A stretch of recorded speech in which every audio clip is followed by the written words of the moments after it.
Good morning and welcome back to Bowl TV. We are at the 2014 United States Bowling Congress Women's Championships. We will be showcasing the doubles and singles of the 2013 scratch champion, Rocio Restrepo.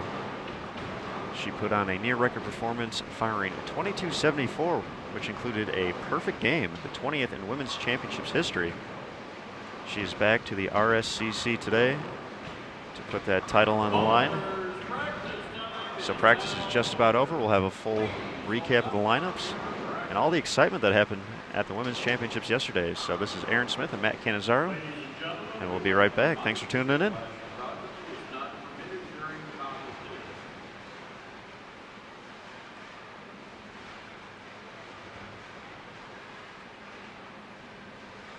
Ladies, you may begin your tournament bowling. Good luck and good bowling.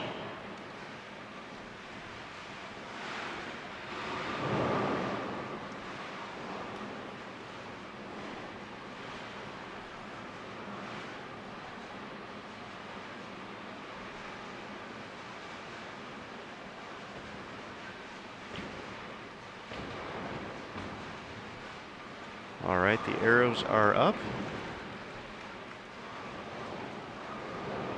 And we are all set to begin here. Talk about a nice draw. To kick it off, two USBC Hall of Famers, Leanne Hulsenberg and Terrell-Kearney. They were on the crossing team with these other four ladies last night. Also featured on the pair, Emily Fagan, Jessica Abel, Adrienne Hare, and of course, 2013 scratch champion, Rocio Restrepo.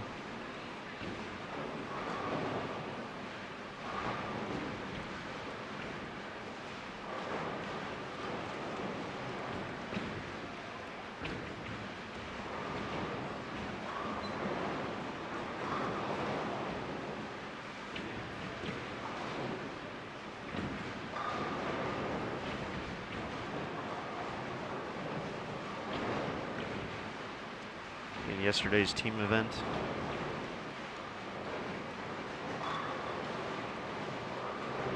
Terrell-Kearney posted 696. Her doubles partner Leanne Hulsenberg 681.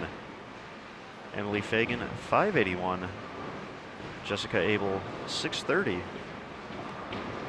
Adrienne Hare had the big set out of this group, 742. And Rocio came in at 666.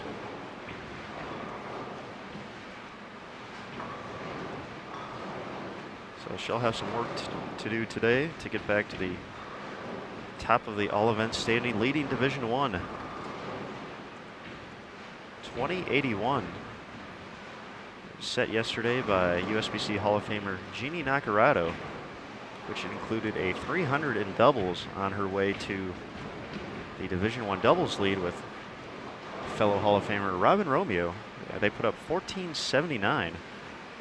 That's the number these ladies are chasing right now as we do kick off with doubles competition.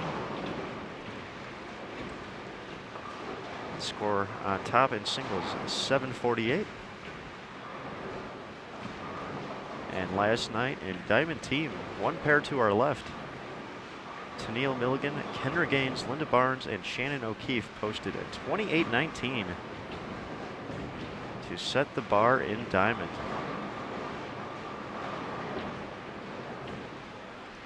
Tennille Milligan led the way in that effort, 752, followed by Shannon O'Keefe, 724, Linda Barnes, 678, and Kendra Gaines, 665. So definitely some big numbers on the board as we get ready for another 6 games right here on Bowl TV.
These ladies are competing on the same 41-foot pattern they saw in team event yesterday.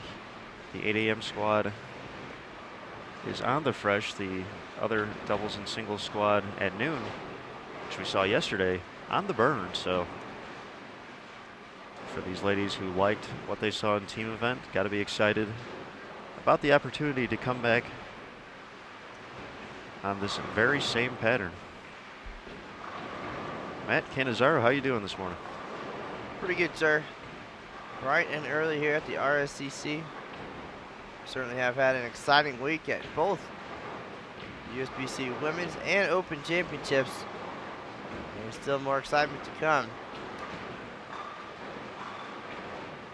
Couple of long days and lots of stories, interviews, and live streaming. That's what it's all about. Amazing that all the excitement comes down to the final days of competition.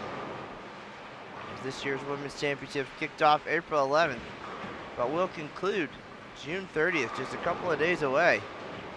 So at this point, the leading score could be the winner. We saw some big numbers so far in doubles and team. If I had to take a look at the leaderboards, I'd say all events and singles might be relatively attainable at this point, but you just never know. So many great bowlers in town. Could be a ton more excitement, or we could just kind of cruise into the finish. Well, even the ladies of Olive and Acure out of Arlington, Texas. That team includes Milligan, Gaines, Barnes, and O'Keefe. Posting 28-19, that's more than 704 a person. But even right after that, felt they could have gotten a little bit more, a few pocket 710s along the way. And they certainly know if they can get there, other teams certainly capable as well. Still a few big names left to shoe up here at the 2014 event. And of course, the 1479 in doubles yesterday, the fourth highest in the 95-year history of the event.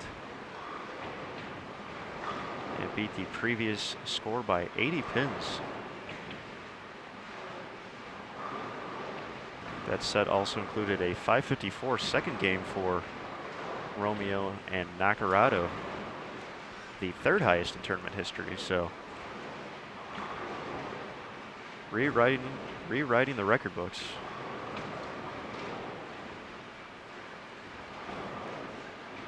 In 2014.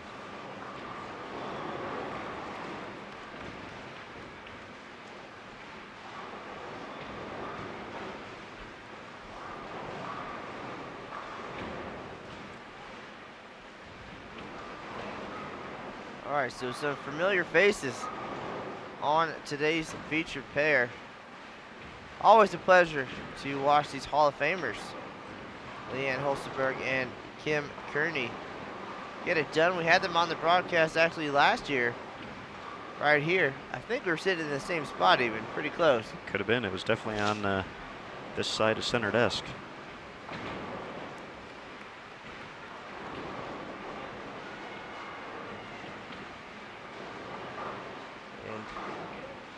Always very talented, always a threat here at the Women's Championships, even though they don't bowl as much maybe as they used to. Kim Kearney, of course, an assistant coach for Team USA, works full-time at the ITRC, the International Training and Research Center at the International Bowling Campus in Arlington, Texas. Leanne recently moved to Utah to work at Storm Products, so she stays pretty busy.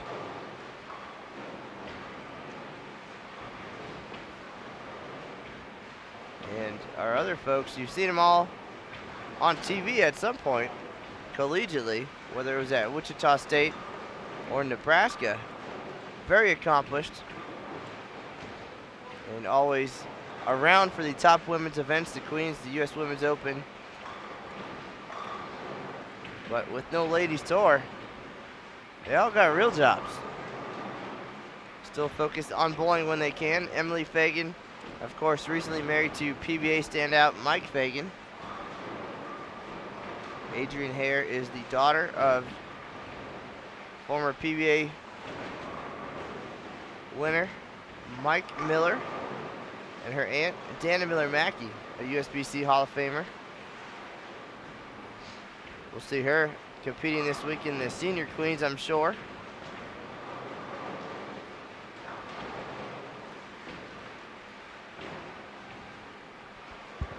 Jessica Abel, formerly Jessica Baker. So a lot of experience and success on this pair. National titles, a couple of US Open wins, Queens titles, and of course, great success here at the Women's Championships. You see on the scoreboard, actually, 3 titleists on this pair here at the WC.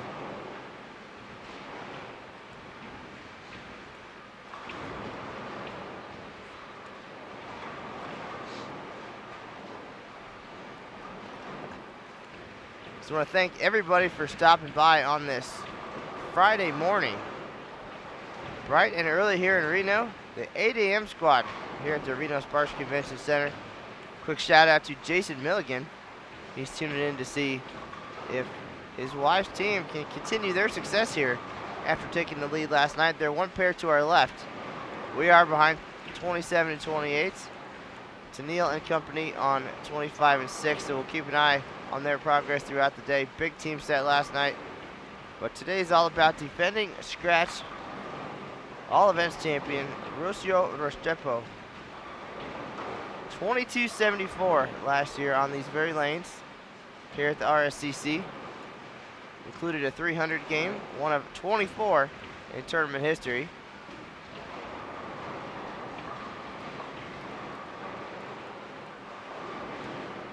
Probably one of the best wake-up calls you can get. Mr. Smith, what do you think? It's pretty good. It's yeah,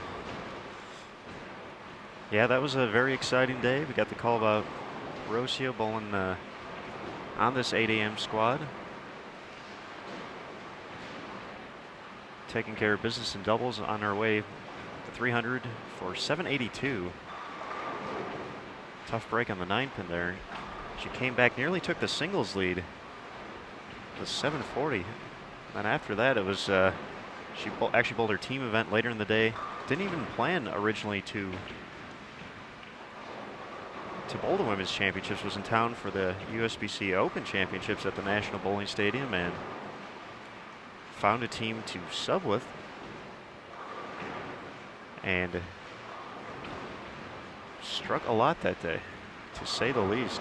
Came back in the team event a little bit later, so she bowled all 9 games in the same day and just kept it going. 2274. Her championship banner just actually 1 pair to the right above 29 and 30. But the second highest effort we've ever seen on the championship lanes. Well, I think the best part of that story, of course, is that Rocio was in town to bowl in the Open Championships, and why not take advantage of having both great tournaments in the same host city for the first time in history? And she did that, and it certainly paid off.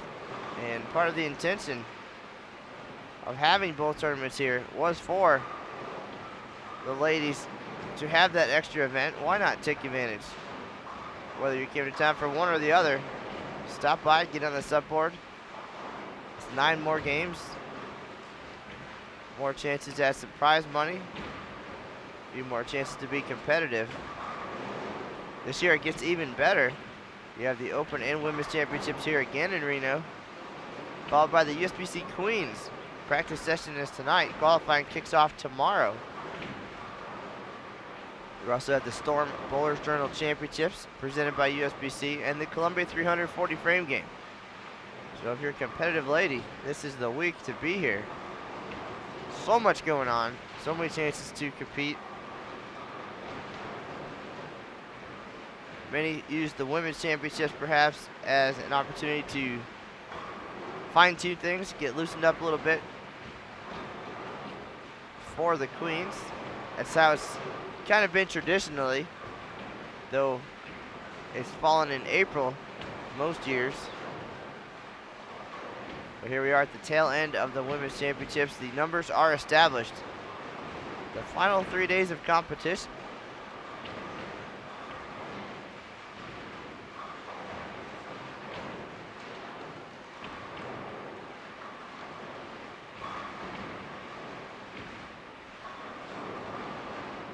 Now this year's event has changed format a little bit from the past. It's actually changed quite a bit in recent years, going back to 2010. The introduction of the convention center setting here for the women's championships, really bringing the event into modern times. The championship feel, the addition of the banners hanging from the rafters, a true national championship sporting event. And of course in 2010 also came the addition of handicap, which lasted through 2013. And we have since changed back to an all-scratch format, but brand new divisions here in 2014. And that includes 4 divisions in the team event and 6 for doubles and singles and all events. So an opportunity for bowlers of all ages and skill levels to come out and compete. The top division, the diamond, in the team event, Division 1.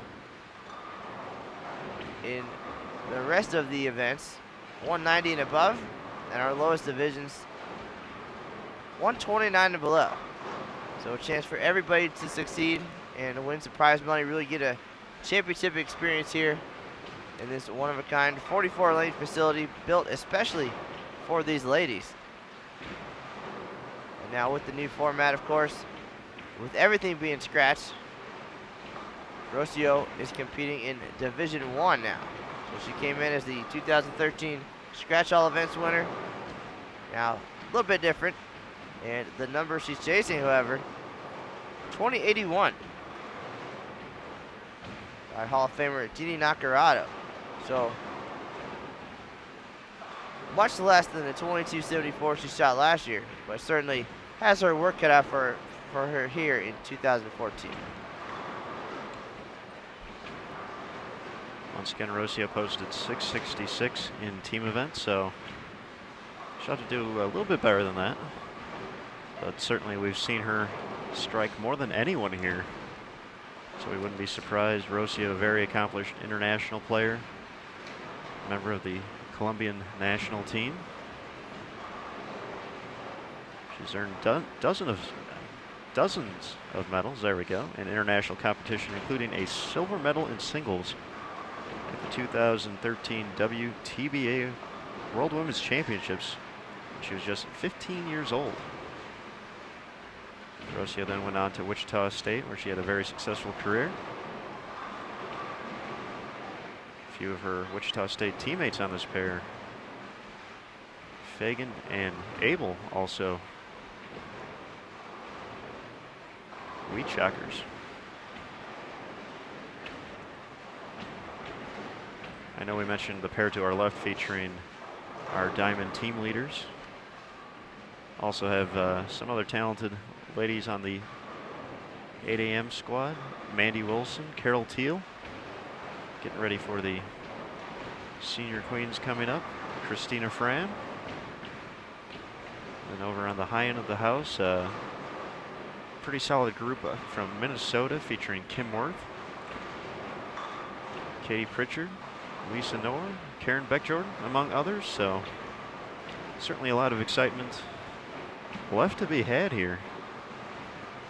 We had new leaders on nearly every squad yesterday in the top divisions.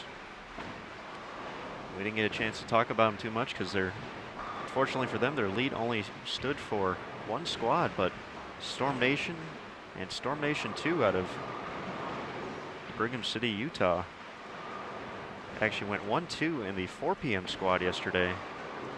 Storm Nation featuring 3-time titleist Lindsay Boomershine. They posted 27:45, their companion team featuring one half of the Diamond and Scratch doubles champion from last year, Kalina Henning, 26:96. It lasted, as we said, just for a few hours as Believe in a Cure came back 28:19. Got off to a big 971 start, and it was smooth sailing from there. Aaron, last night was a little bit of deja vu for me. I was sitting at my desk over at the National Bowling Stadium watching the final squad of the day at the Open Championships, and got a text message from John Gaines. And it was similar to 2013 when his team was on top of the standings at the Open Championships, just checking in to check on some scores. And of course, his wife Kendra, part of the team that took the lead last night, and he asked me what was leading at that point. And then when Kendra's team took the lead, he made sure to point out that once again, that was a tournament record score. That one more record for the Gaines family. Last year, John's team broke the 20-year-old team record at the Open Championships, shot 35-38 on the way to the regular team title. And I chuckled a little bit, of course. He's in fact telling the truth with the new format. 4-player teams for the first time in history. Any score on top of the standings in the team event is going to be a record. That's a fact, Jack.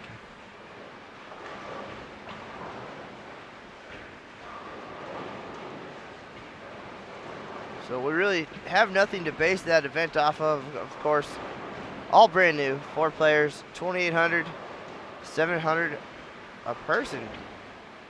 So that's a big number. So with just a few squads left in the team event, there could be another championship trophy headed to the Orlando area. But as you mentioned, still a few solid teams yet to compete today. You just never know. But the excitement, the back and forth yesterday with the lead changes. Almost had one the day before. Liz Johnson, familiar name, stepped up, needing a double in the 10th to get her team into the top spot. But the bar certainly has been raised in the team event. Now let's see if we can see some more magic today. Yesterday was a pretty unbelievable day, and we happen to be sitting in the right spot to be able to capture all of that excitement. So if you missed yesterday's broadcast, we were there to see 2013 Diamond Singles and All Events winner Christine Gill. But we got much more than we bargained for, and we're able to capture that, especially towards the end of the day. So you can find that archived broadcast on our YouTube channel, youtube.com/BowlTV. That and many more from our time here in Reno, nearly 30 since we kicked off the Open Championships on February 28th. The WC started April 11th, and everything will be over so soon. We'll be headed back to headquarters in Texas and start getting ready for next year's events. But for now, it's all about Rocio Restrepo here on lane 27 and 28 at the Reno-Sparks Convention Center.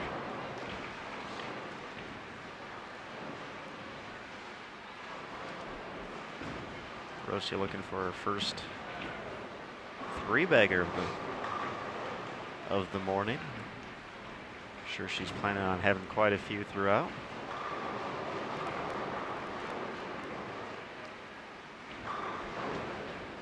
The 10-pin stands. We talked a little bit about her performance on the lanes yesterday while going through doubles and singles for the Christine Gill broadcast, and she was the only one to really go crazy out there. 120 pins between her and second place. So she found the right combination. We've seen some folks have issues getting to the pocket over time here, or not getting to the pocket, but being able to get out those pesky corner pins. Everything worked out perfectly, including game 2 of doubles. Certainly an inspirational performance yesterday from the Hall of Famers, proving that they've still got it. And a lot of folks on that squad very proud of their accomplishments, and many even looked up to Nacarado and Romeo growing up. I'm sure that the at least 4 of the players we're watching right now in our featured pair. Spent many hours watching them on TV and watching them succeed at whatever events came to town. Trying to follow in their footsteps and certainly trying to follow their performance yesterday. But big numbers. Going to take a lot of strikes here on this early 8 a.m. squad.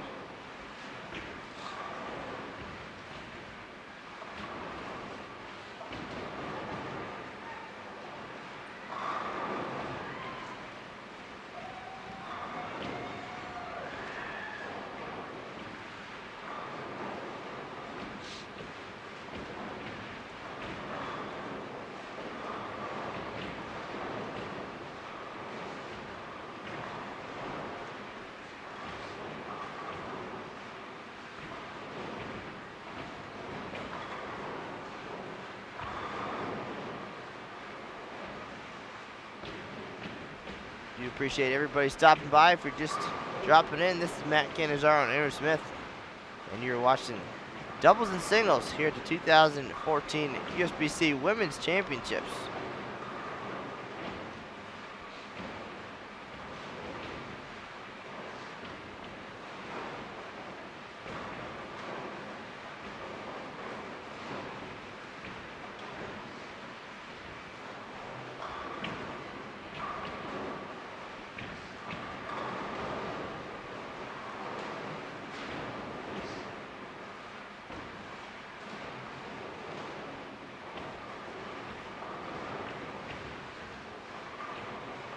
Rocio stays clean after the errant first shot to the right. Stepping up on 28, Adrienne Hare. 742 in the team event yesterday. She threw a lot of shots just like that.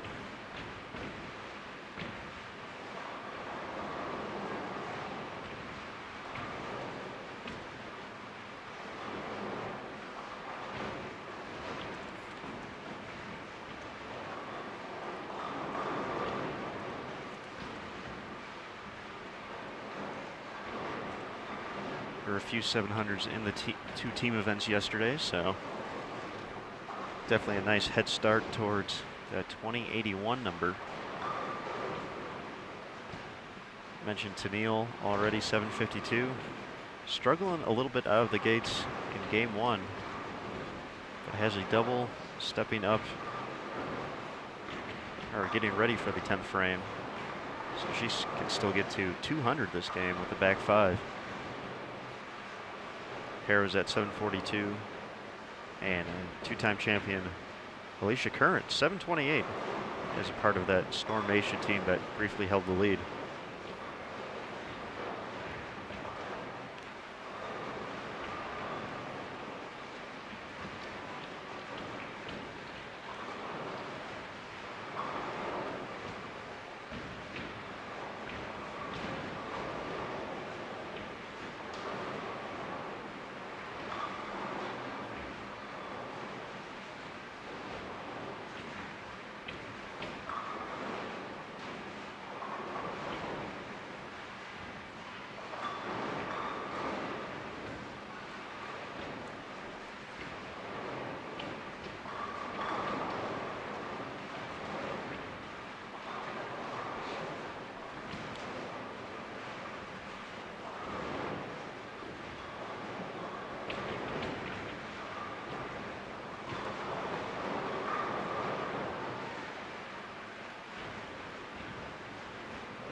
All right, 10th frame, just about ready to begin.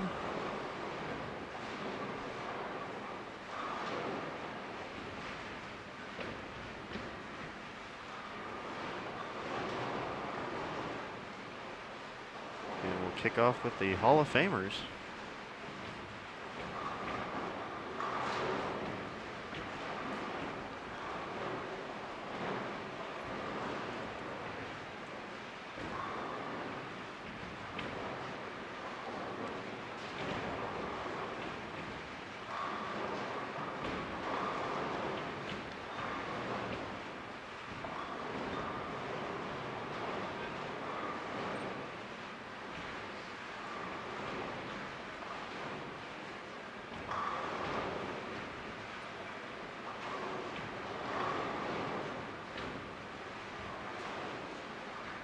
Perfect shot from Kim there. Showing how you win 2 Queens titles right there.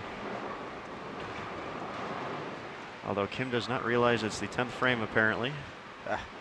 So Emily's going to wait another 2 shots.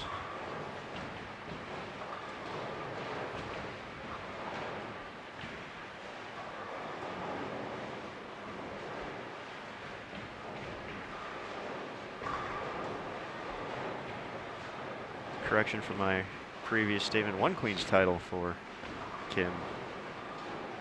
A few U.S. Women's Opens titles to her resume.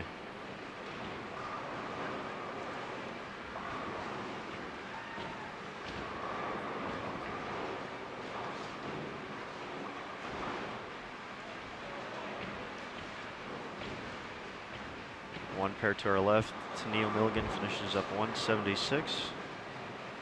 Doubles partner Linda Barnes can strike on the fill ball for 219.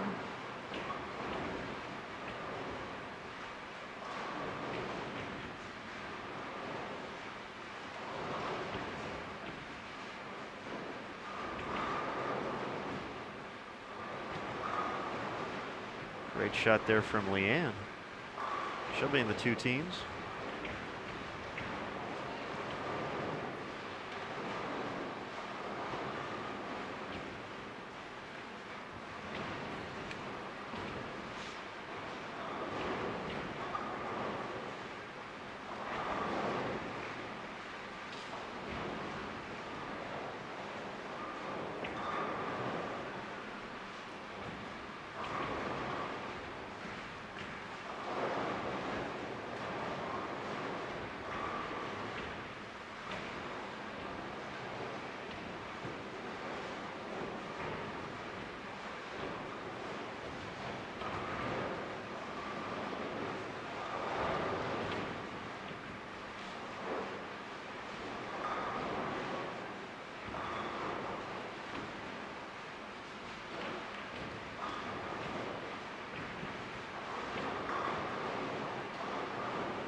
Great shot by Abel there, makes it 4 in a row after a few early opens.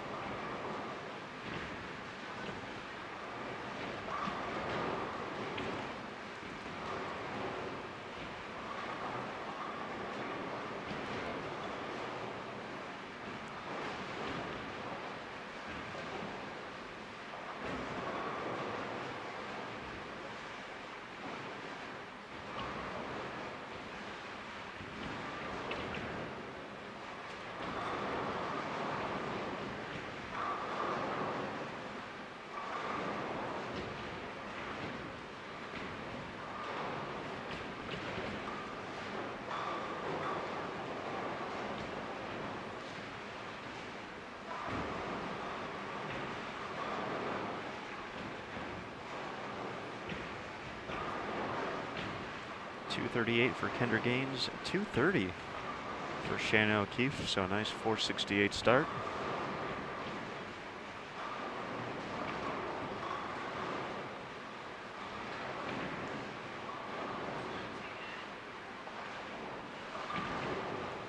With only a little bit more to get to that 14:79 number set just yesterday. Jeannie Nacarado and Robin Romeo, former standouts on the ladies tour and USBC Hall of Famers, showing the kids how it's done.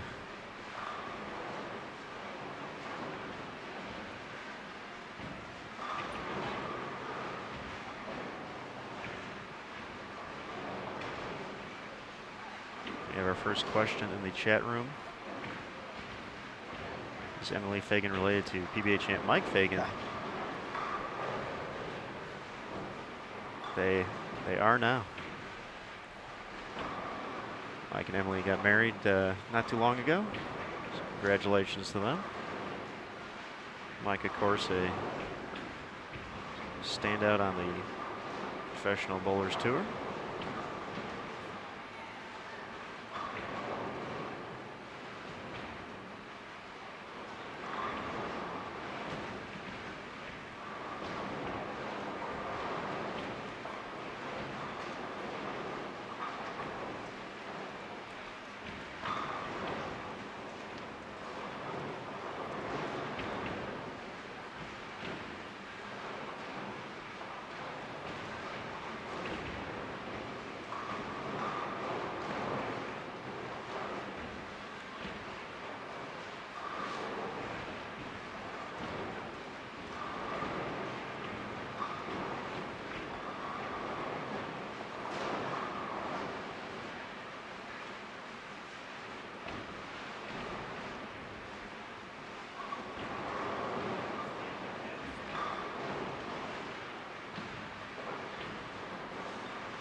Nice 10th frame from Adrienne Hare, 207.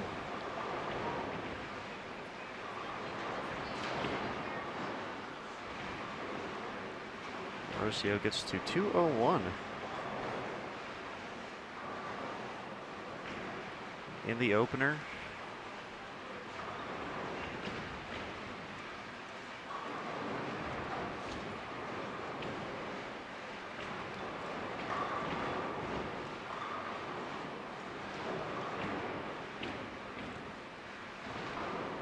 It's a little surprising, Matt. The two ladies who had the big numbers, the 752 and the 742 yesterday in the team event, kind of getting off to slow starts. Tanila in the 170s, Adrienne 2-0. Got the last three there though, so maybe she's getting lined up. But considering they're bowling on the same pattern, you would think they would be lined up right away. But something a little different happening here. And sometimes it just takes a little while longer to get going. Somebody needs to go on a Starbucks run or something to get everybody moving. But it's pretty early, and a few of them got done bowling not too late last night, but certainly a relatively quick turnaround from a brief celebration, I'm sure, to up and ready to bowl again.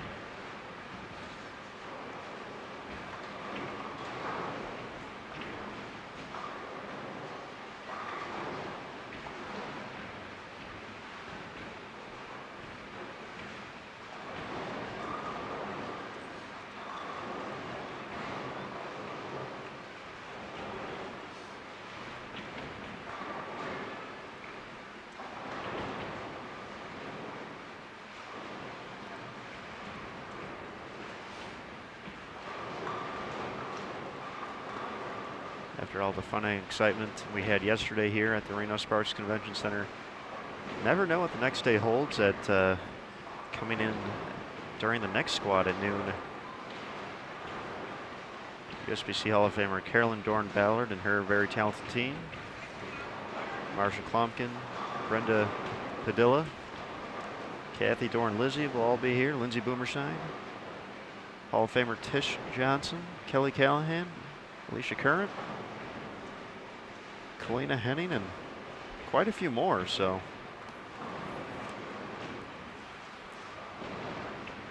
we had the excitement of the 8 a.m. squad yesterday. Had a lot of close calls. Runs at singles and the double score. Had a front nine from Jennifer Asplin, who shot .299 at the 2012 event at the National Bowling Stadium. So there was running all around.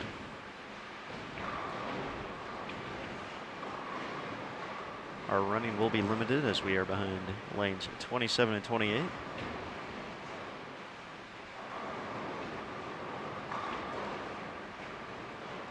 If we see a front 8 or front 9, we'll do our best to get down there, get the cell phone video, put it up on the Facebook. It's what the kids do nowadays.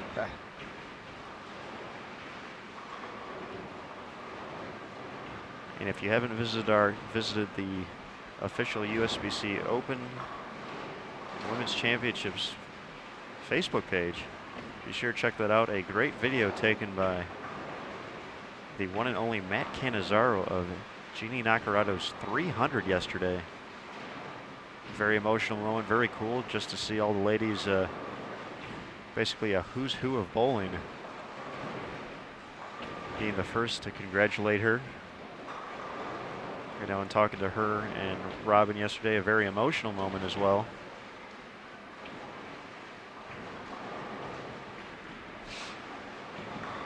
Jeannie's husband Stan, usually attending these tournaments, sick back home. So we're wishing the best for him.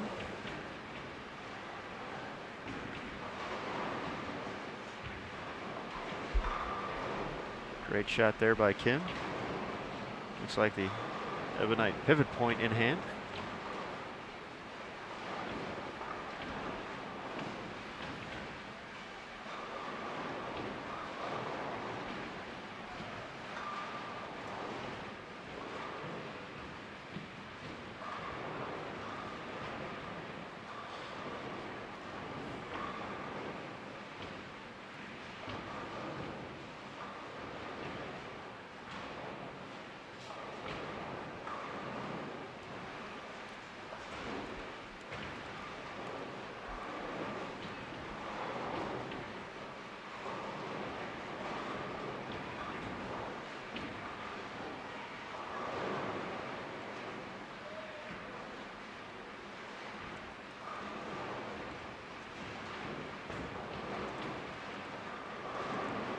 Roto-grip hypercell in hand for Emily Fagan. Looks like a zero gravity for Leanne. I believe Jessica is using the same ball of choice. Certainly a good variety of equipment on this pair of lanes, and next door, a little bit of everything. Good to see different balls rolled down the lane here at the RSCC.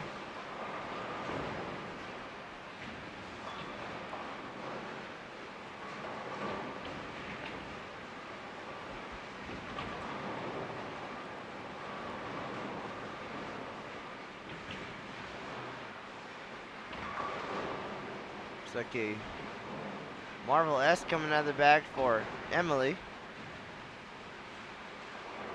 And the hypercell on the bench.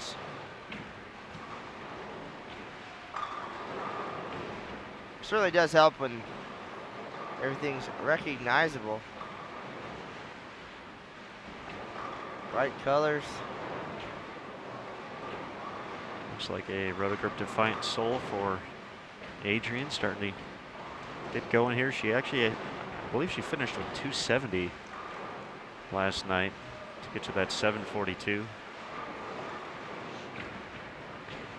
So picking up steam here.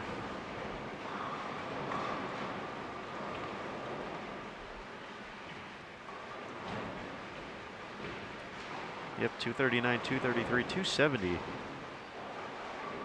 on her way to 742.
once again, 1479.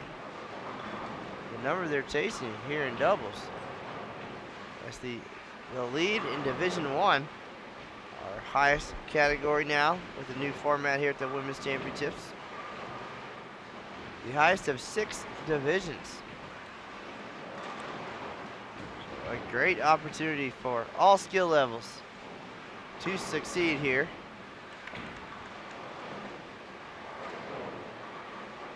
Just so happens that many of the top players in the world are here this week, getting ready for the USBC Queens and Senior Queens.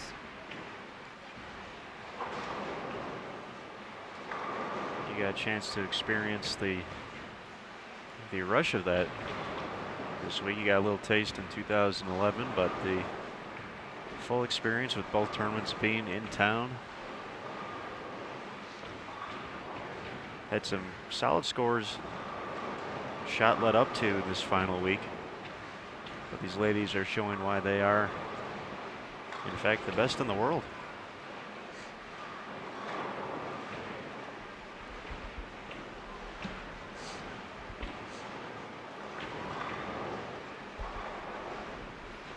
The one score that has hung around for a while is the singles number. 748 up on top. That was shot back on April 20th. Lisa Kelly of Wichita, Kansas, had a 299 to cap off that set. Ironically, to beat a score that was posted earlier that day. Brandy Sanderson posted 743 with a 290 at the end. Kelly one-upped her, posted a front 11 before a 2-pin ended her run at perfection. Certainly on the big stage, you expect the performance of a lifetime. It's going to take big numbers, and we had, as you mentioned, a few close calls yesterday. Jeannie Nakarato's all events lead almost short-lived as Cassandra Luthold stepped up with a chance to go around her. Threw a good shot, left a 10-pin. Just the day before, Liz Johnson stepped up with a chance to get her team into the lead. Needed a double, got the first one, and she left a 10-pin. And then in singles yesterday, 2 bowlers battling back and forth there, going into the last frame.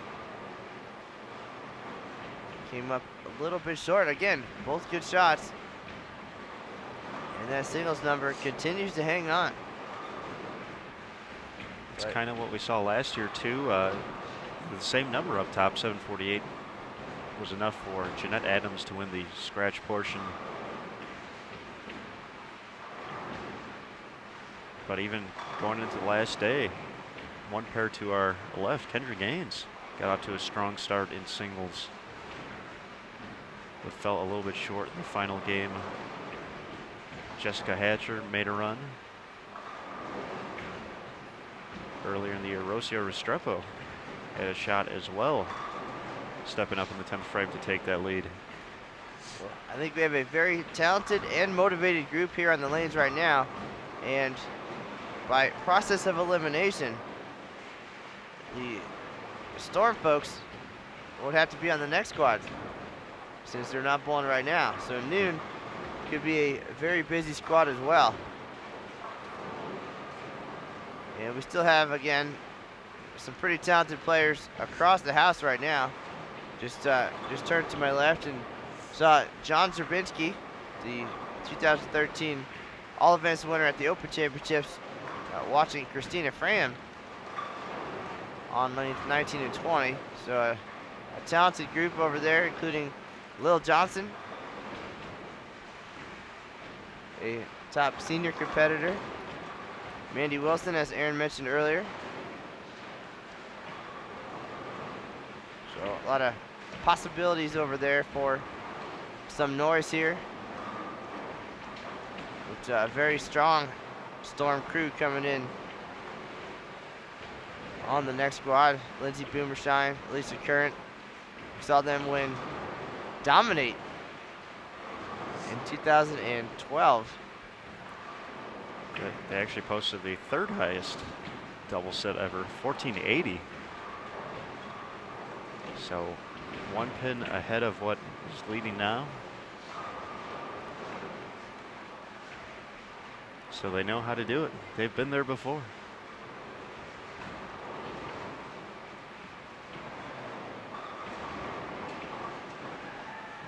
And of course, Carolyn Dorn-Ballard, her Ballard versus the Big C team. We'll be back at noon. Chatted with Carolyn briefly for a second yesterday after they had finished up. She said, no story today for us, but be ready tomorrow. So I told her, all right, we'll be here. And if we do have any lead changes here in the final few days, we'll be sure to keep a tab on bowl.com. Stories rampant this week from the RSCC. Looks like a ball change from Leanne there. Still having a hard time getting the 10 pin out. Oh, and the 7 there. Did not see that as she walked back. Yeah, that makes it a little bit worse. It's a little more challenging.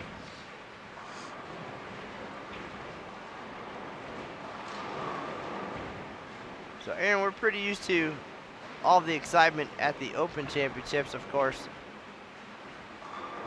Nearly 50 honor scores that we've written about over there. Lots of lead changes, record numbers.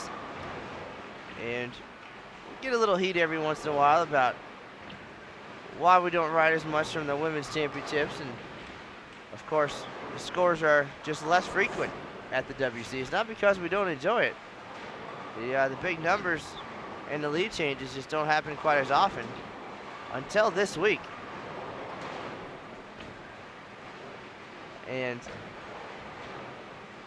all the excitement gives us plenty to do and talk about. We're here all week live streaming. If you missed any of the broadcast, this is number 4 for the week.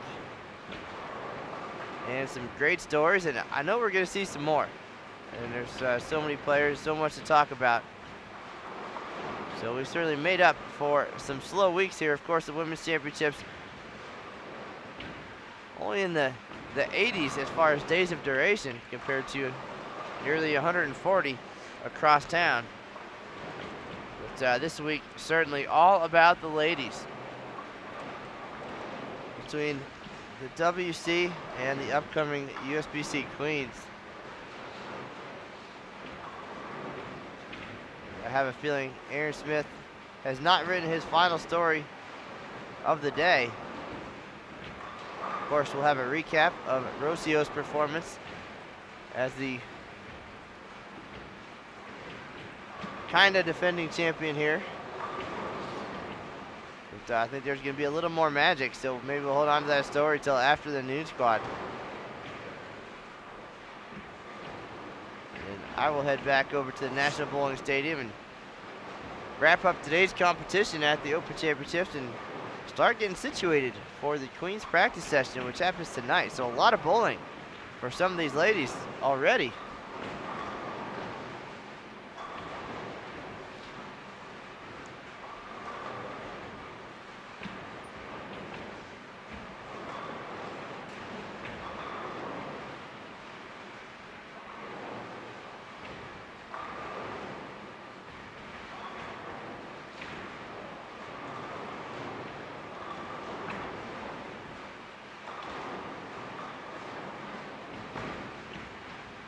We are moving along halfway through game number 2.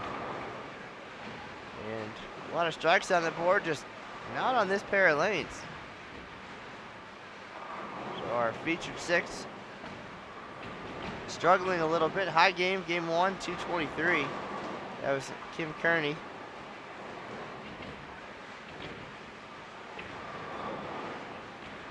Only 2 doubles on the board here in game 2. The miscue there by Kim. And misses the 10-pin. Hulsenberg bouncing back here hopefully after a 7-10 on lane 27. Looks like the new high road.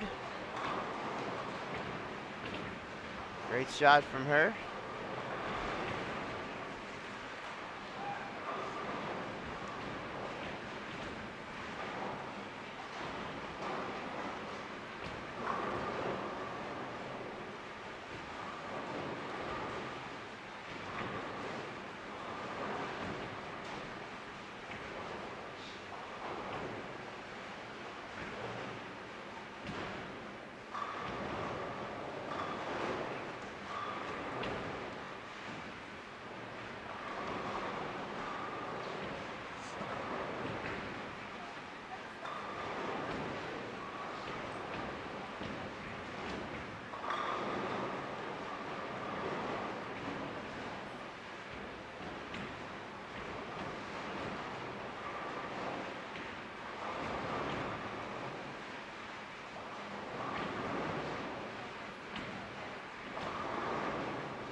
If you missed any of the excitement in the last couple days, you can read all about it on bowl.com. Just go to the Women's Championships page, and you'll see it there front and center. If you're curious about the lane condition being featured here, 41 feet. You can also find some colorful graphs on the WC page. Just click on the information tab.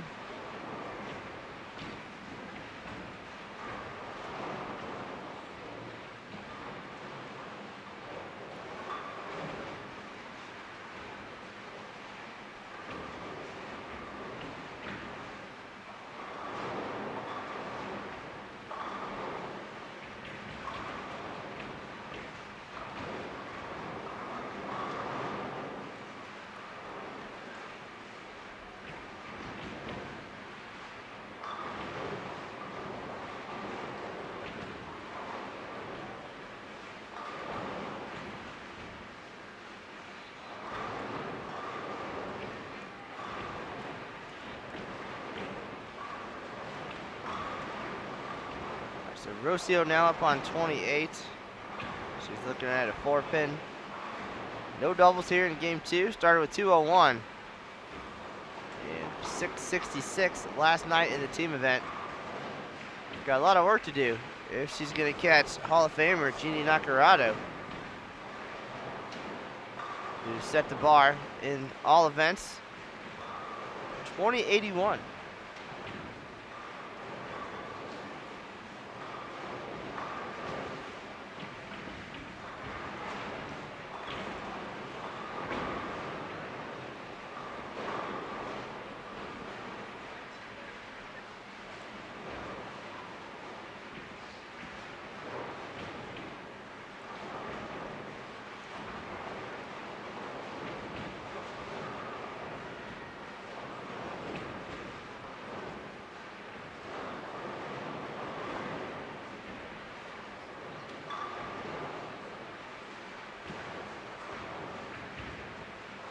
Way down on lanes 41 and 42. Lisa Knorr put up 650, I just wrote it down, 656 yesterday. Starting doubles 234, 213 has the front 6 here in game 3.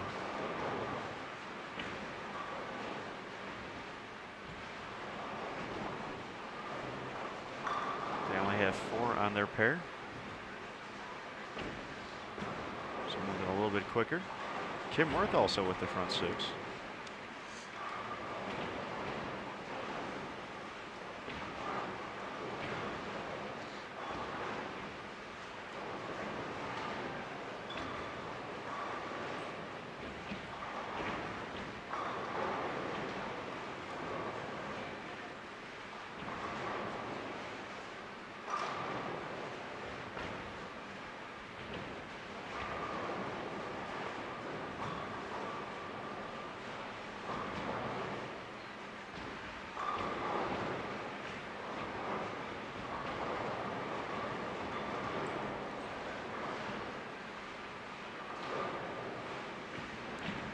make it 7 for 7 for Knorr.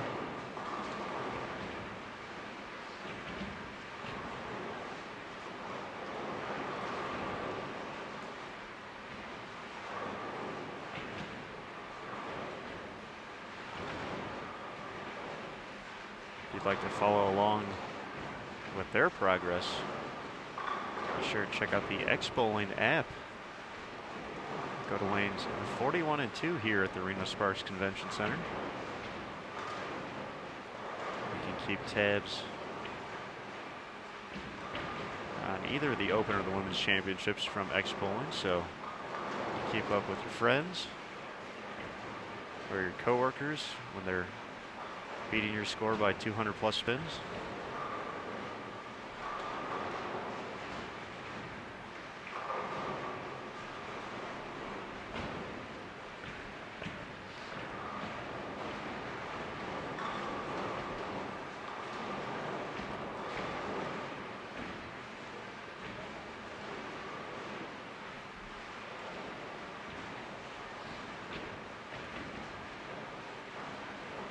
Both Knorr and Worth with the front 7 now.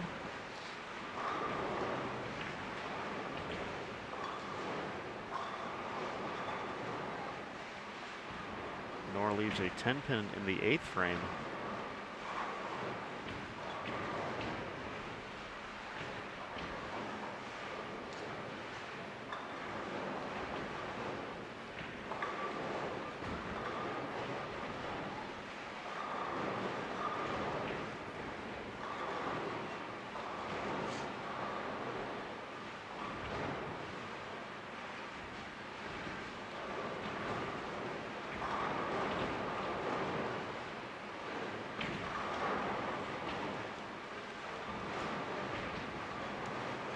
One pair to our left, Linda Barnes having the big game 2. Still has 260 out there. Doubles partner Tennille Milligan can get to 194. Shannon O'Keefe can get into the 230 still. After 230 in the opener, she shot 724 in that team leading effort yesterday, but that will not go towards her all events total. Shannon actually bowled the, I want to say, the opening squad of the tournament when she was in town for the USBC Open Championships. Shot 653 for that, so here at the WC you can enter the team event twice as long as 2 players are different. But your first team event goes to your all events tally, so although I'm sure she would like to have the 724 with the extra 50-60 pins, no dice. Front 8 for Kim Worth, way down 43 and 4, the last pair of the 44 lane facility. Right up against the wall, no problems.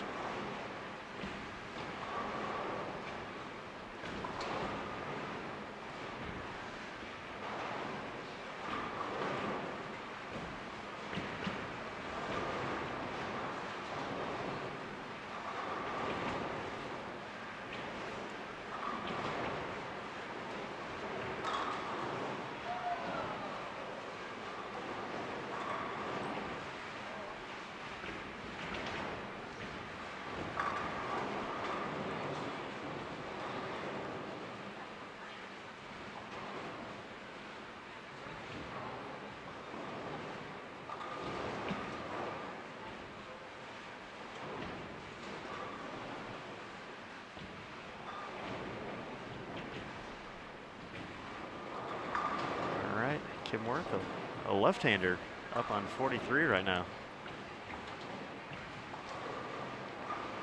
Does not look like she got number 9. Looked like that one went through the nose. An 8 count ends her run at perfection. Kim's had a few solid showings here. including taking over the singles lead back in 2010 in the diamond portion of the event.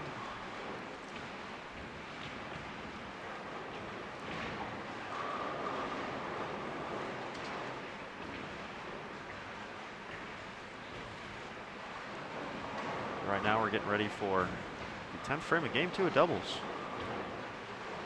It's looking like 1479 is going to be safe behind lanes 27-28. Some struggles early on here.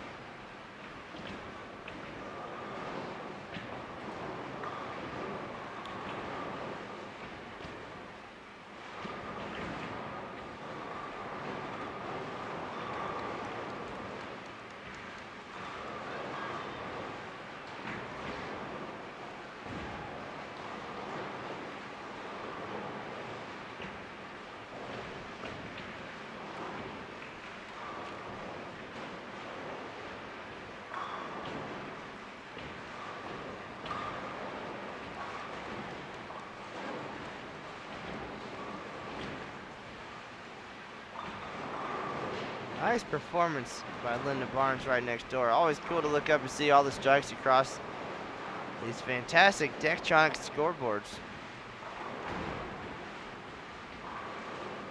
Saw a lot of strikes yesterday, and seems like some of these players now getting loose, getting ready to finish strong here. It's just game 2 of doubles. Singles coming up next. Nice performance for Lisa Knorr, down on 41-2, 726.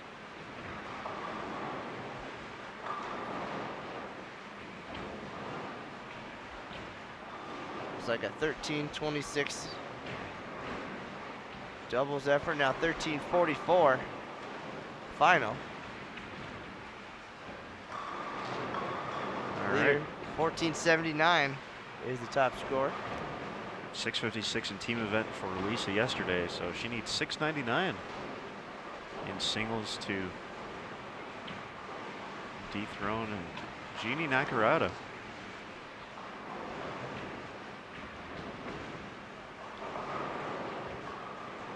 Only 4 to a pair on the very high end of the house, so they're going a little bit quicker.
One pair to our left.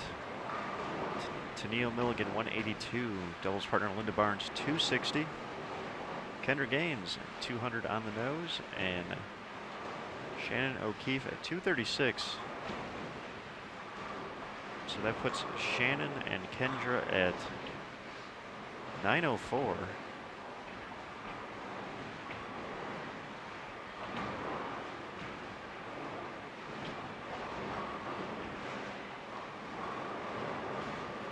So they still have a shot, Matt. 575 is all they need. It's all they need, That's huh? all they need. They have a chance. That's all you can ask for is a chance.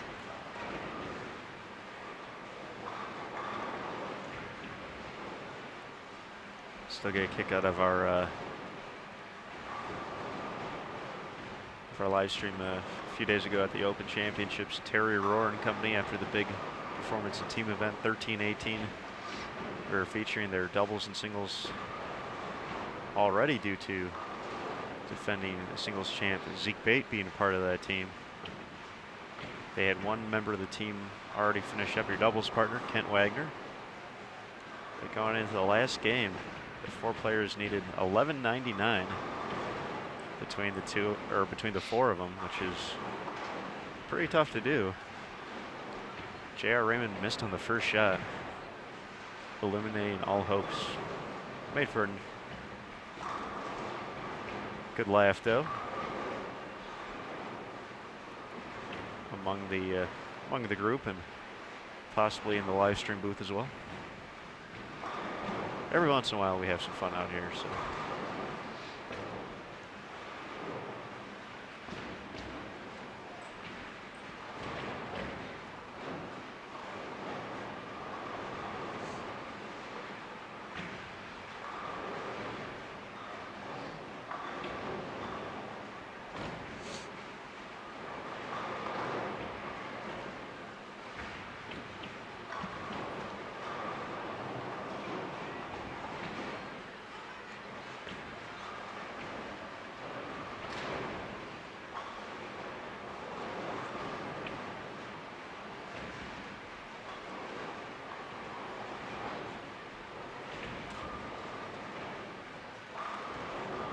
Some pairs already flipping to singles.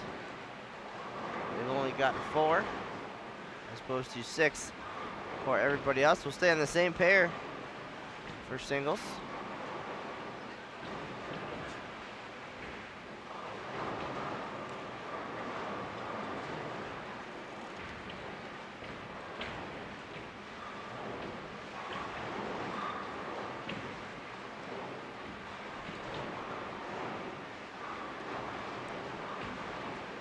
.189 and 187 for Jessica Abel and Emily Fagan.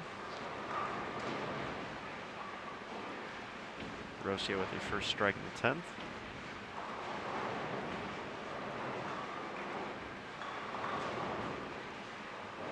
Struggling to find the right look so far here today. At 666 in the team event yesterday.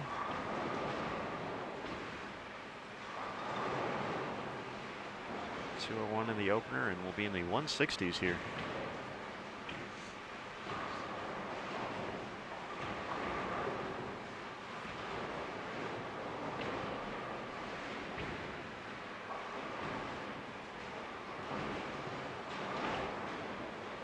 Struggles continue for Rocio. 164. After a 201 start.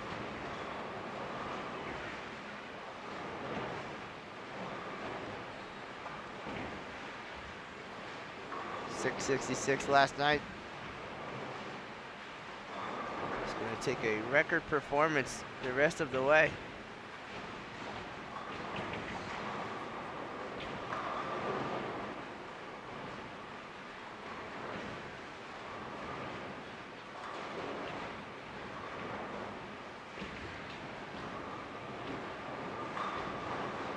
Adrienne Hare had 742 in team event. So she's still keeping pace, trying to chip away at that all events lead. 2:16 here in game 2 after 2:07.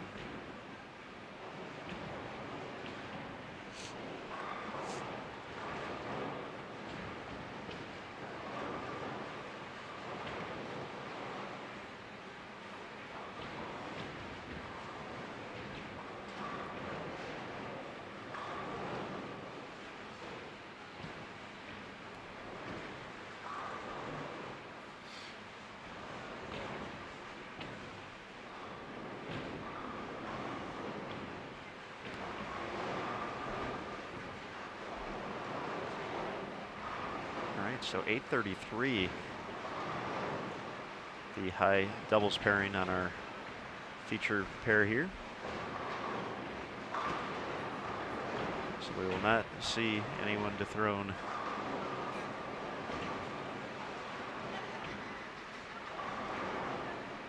Jeannie Nacarado and Robin Romeo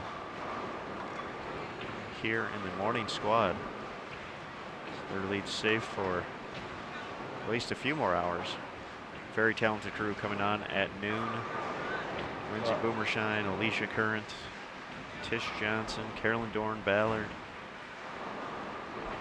Brenda Padilla.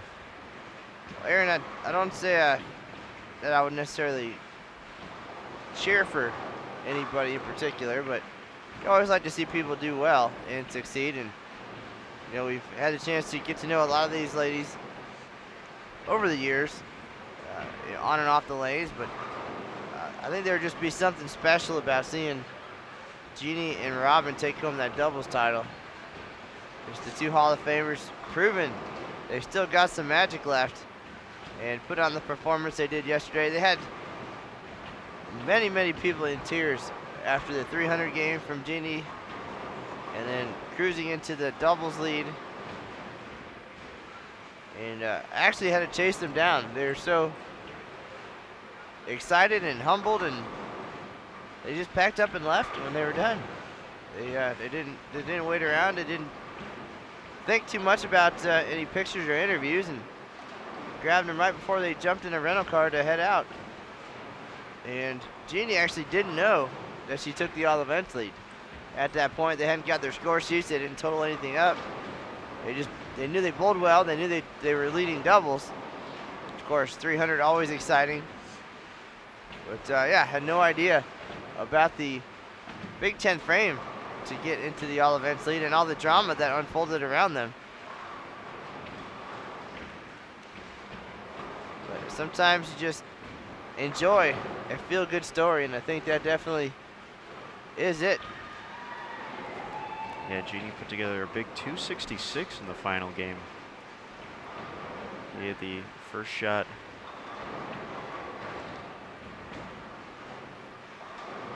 in the 10th to, or first strike in the 10th to get there.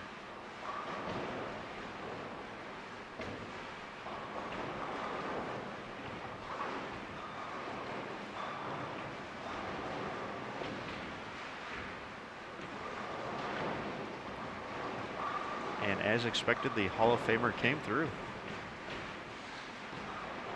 When I was talking to him afterwards, they were not shy about the fact that they might be the oldest winning doubles team. 113 years of experience between them. I say let's go with the most experienced rather than oldest. I know. That was their term, so. But that would be something difficult to look up, but they were happy to still be competing with the youngsters, and obviously still showing them a thing or two. Putting together a performance like that. The classic stylings.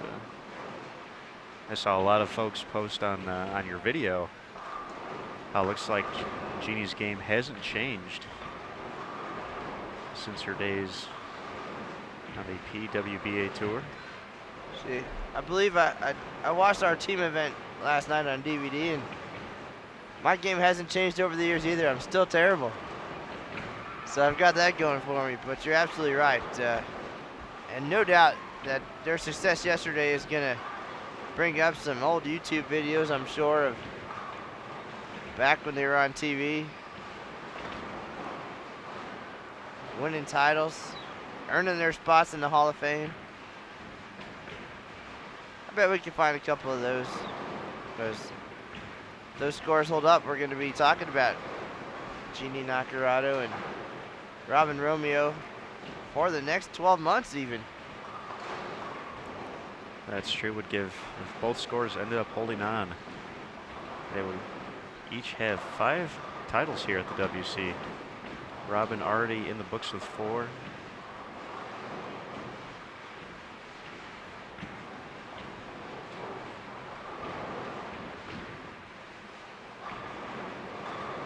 Jeannie with 3. I believe Jeannie's last title came in 1997, so nearly 20 years in between. And Aaron strikes aplenty to our left, 25 and 6. Tennille Milligan, cow. front 5. Kendra Gaines, 4 in a row, looking for 5 now. Lauren Takahashi and Linda Barnes, front 5 as well. Looks like the coffee's finally kicking in for Tennille. Slow start today, 176, 182. Now doing work here, Linda Barnes, her doubles partner, 219, 260.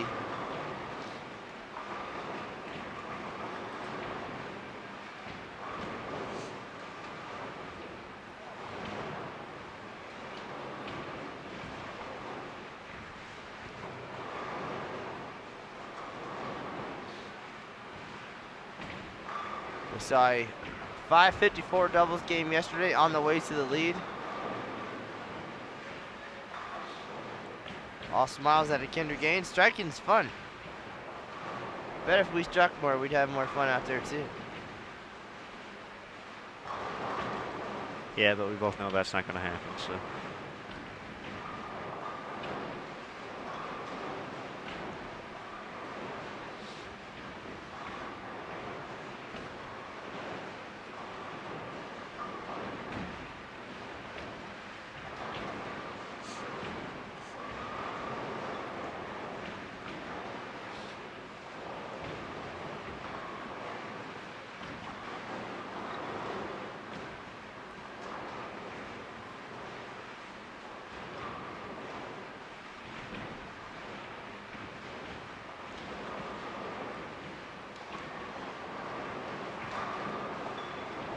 Make it 6 for 6 for Tennille. Lauren Takahashi missed in the 6th. She left a 4-pin. She's a 2-time champion here at the WC.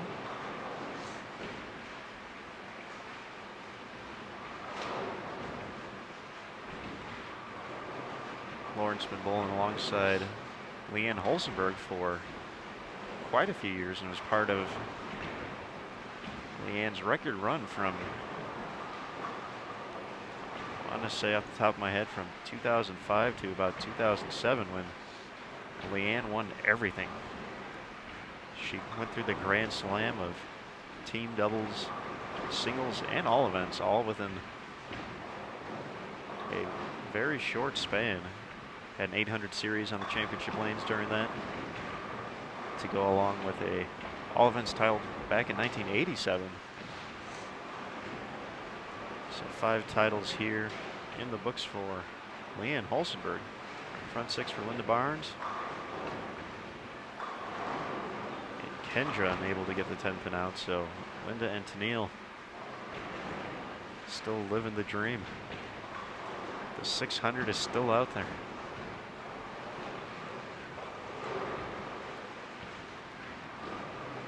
Looks like Kim Worth way down on 43 and 44. Looking for some redemption after the front 8.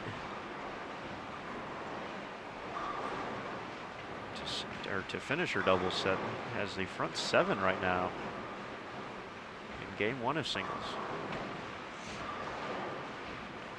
Holding a little bit quicker on the low end, only have 4 on a pair instead of the 6.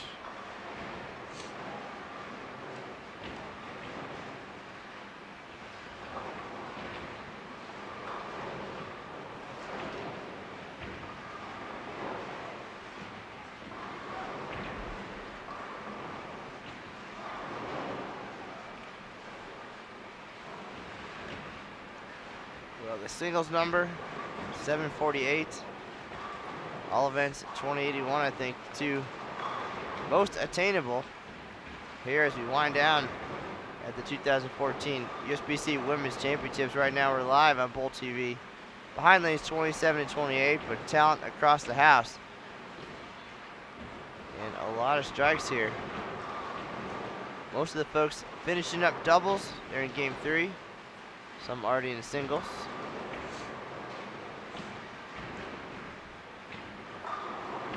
If you're curious about any of the other players on this squad, you can visit xbowling.com and follow along frame by frame. It's just like being here, except you don't get to see the faux hawk of Andy Zumwalt in front of you.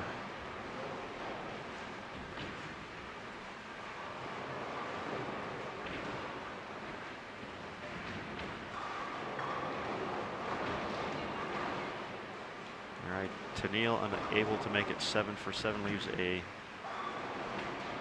10 pin on lane 25. So it's all up to Linda Barnes now.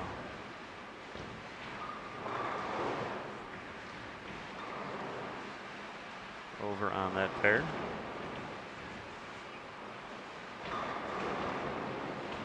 She makes it 7 in a row. She's had a lot of strikes in a row, Matt. Finished with 260.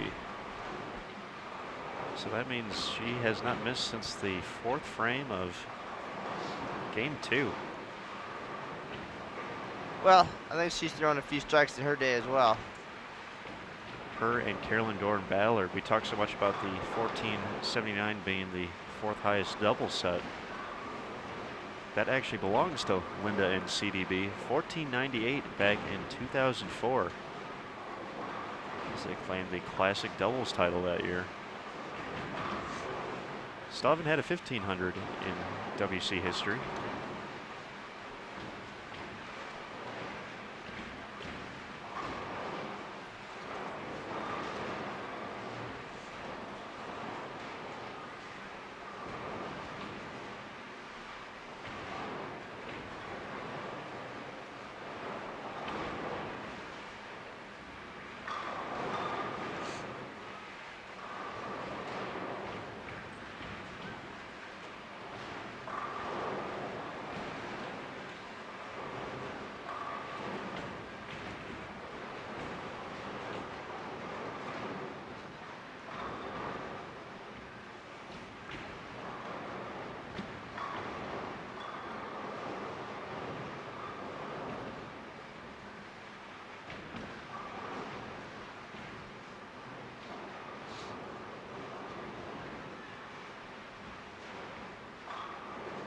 All right, here's Rocio struggling so far in doubles. 201, 164.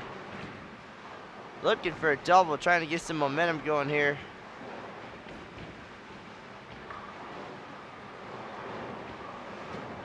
Goes light, leaves the 2-pin.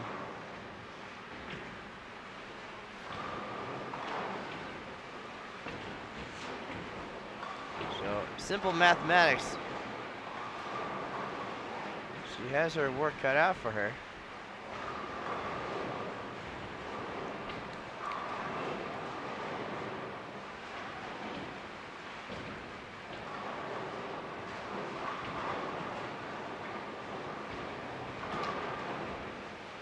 She'll need to average 262.5 for her last 4 games if she's gonna reclaim her spot atop the all-event standings. Not impossible, but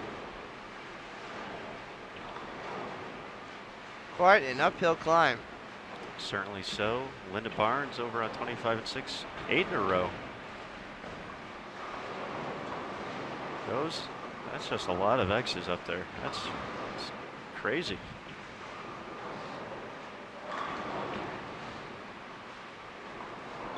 $579 still out there for Milligan and Barnes. Grabbed the diamond team lead yesterday along with Kendra Gaines and Shannon O'Keefe.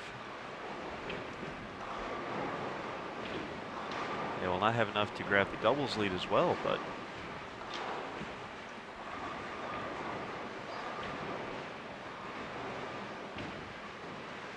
A 25 and 6 look pretty nice.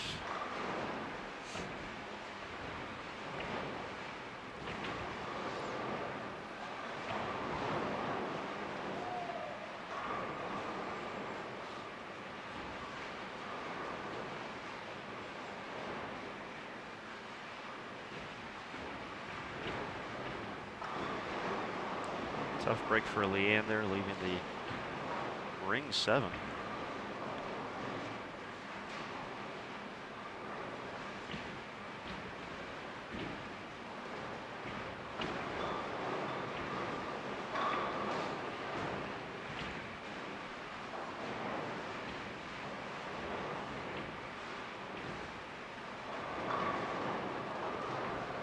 Well, that's not good. Not good at all. Joey Biondo here? Well, I believe we're still broadcasting, but we just had a slight power malfunction here. It's part of the lights going out. Because everything's, it seems like the lanes are still scoring though, or at least the ones that are on. Not every pair still has the lights on. Some folks unfazed. See, yeah, we're still scoring. Leanne missed the 7-pin and counted it up there. I don't know what the Linda Barnes trying to make this run at perfection exciting. their pair still has the lights on. Well, you never know what's going to happen here. It's Queens Week. The WC. Certain pairs down. They're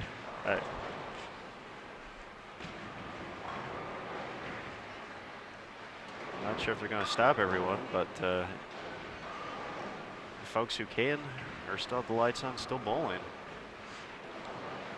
So Tennille strikes in the 9th on 25 and 6. Linda Barnes, you can see the ball enter the pins here.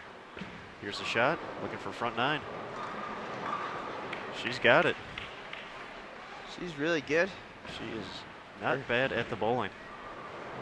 So front 9. So her son Troy, Unamused right now. not amused at all. Gonna let him know Mom's got the front 9. You're seeing it live on Bowl TV. We have the mood lighting display out today as well. Having some issues with the lights.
All right, Matt Canizaro going to make his way down to the lanes for Linda Barnes' run at perfection here. We're going to try and move one of the cameras since it's just a pair over. We'll go to the widescreen for right now.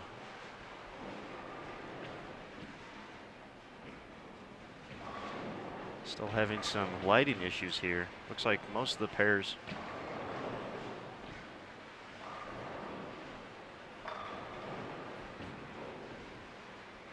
are back on.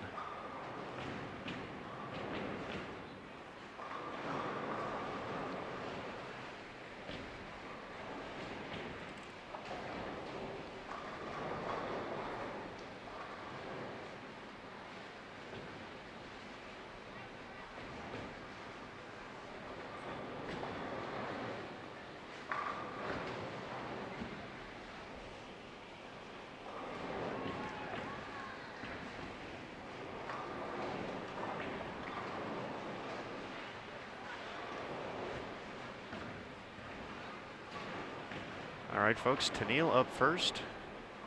Switch this camera over. 7-pin wiggling did fall at the last second. How about that? So the all-time doubles game record still has a chance.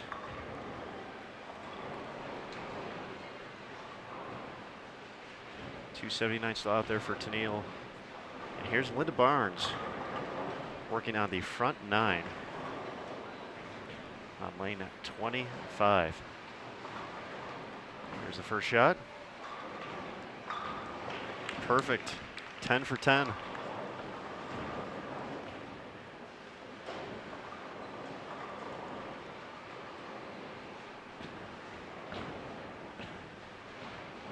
Again, we were having some lighting issues here, so apologize. It's not a little brighter. But we have moved the cameras, one pair to our left, Tennille Milligan and Linda Barnes. Possible 579. Both have struck on the first shot in the 10th. Tennille left a 10-pin in the 7th frame. Linda Barnes, 10 for 10. Has not missed since the 4th frame of game 2. Here she is on the approach, looking to make it 11.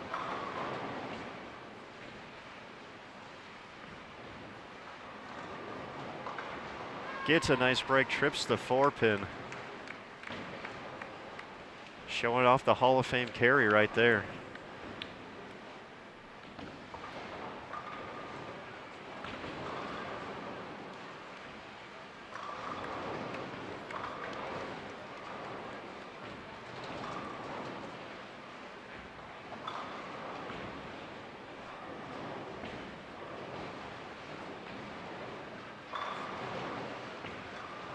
Not sure if Tennille is getting a re-rack, or maybe that 7-pin did not actually fall over.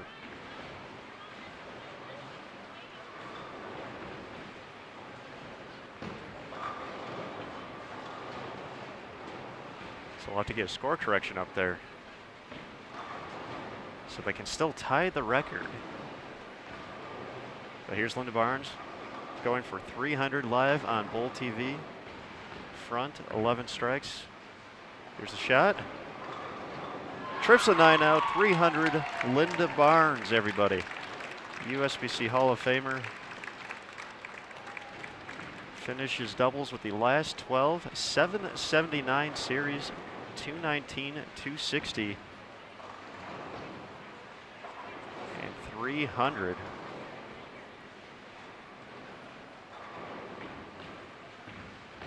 All right, we still got a shot at the record, or a tie for the record.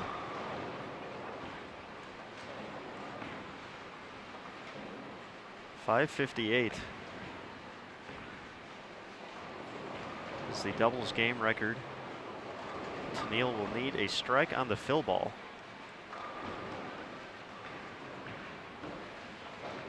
To make this happen, there was a great shot by Shannon O'Keefe. She still has a shot at 260s this game.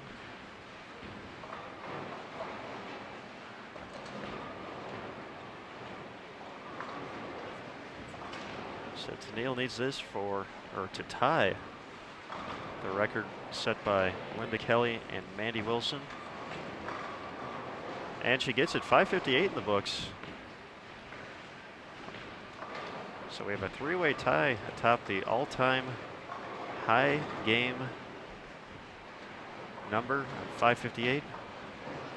Back in '96, it was Linda Kelly and Mandy Wilson. 2012.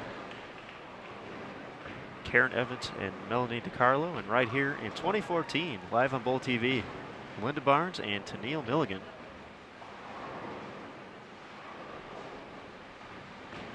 So we will get the cameras back in line here. Go back to the wide shot of our feature pair.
All right, so we're back to our main cam.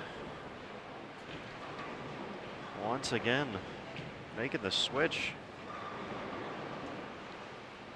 to watch the 5th of the 2014 event and 25th all-time 300.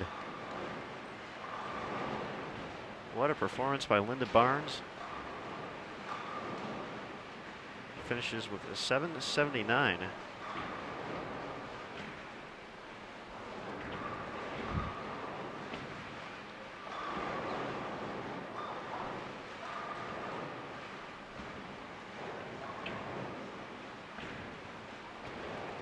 And right before wrapping up the 10th frame there, Linda was looking all around for her son Troy.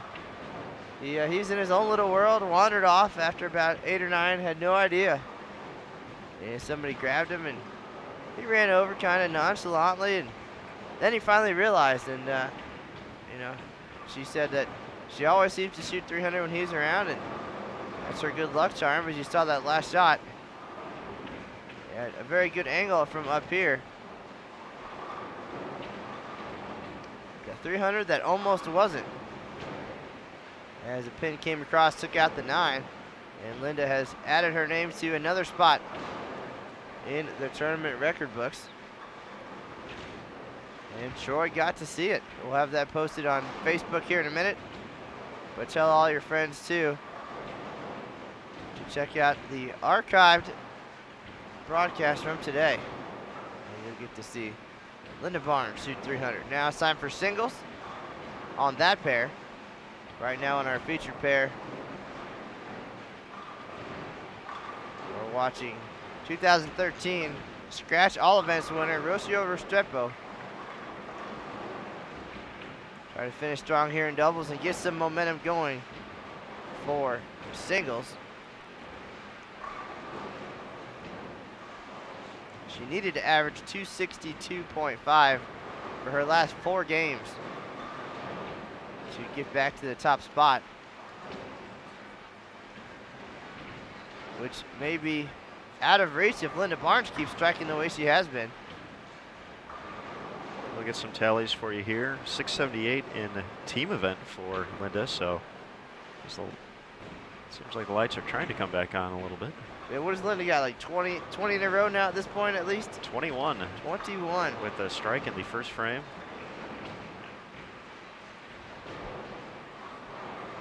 So yes, holy cow.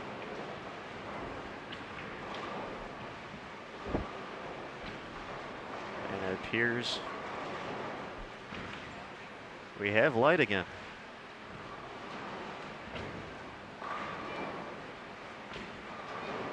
Or have most of our light.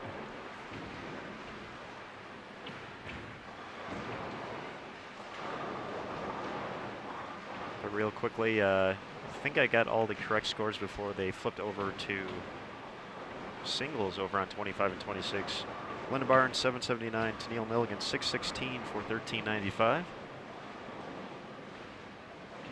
And 674 for Kendra Gaines, 732. Shannon O'Keefe 1406. That would put him in 2nd and 4th respectively.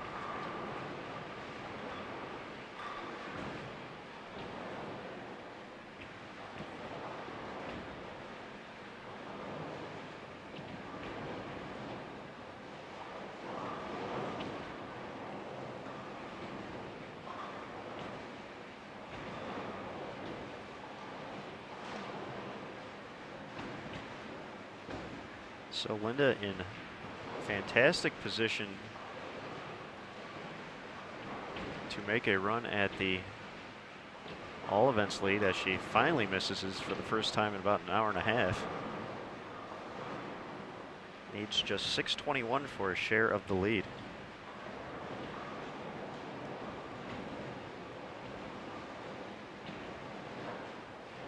The 770 will usually help that.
Well, Matt Cannizzaro, I don't know what it is about these live stream cameras and the power occasionally having issues, but it seems to bring out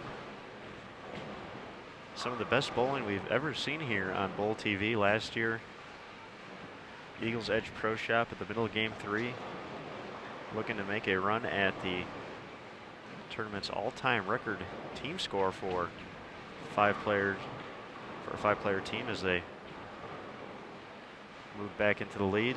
Came up a little bit short of that, but halfway through Game 3, the power went out, had about a 15-minute delay.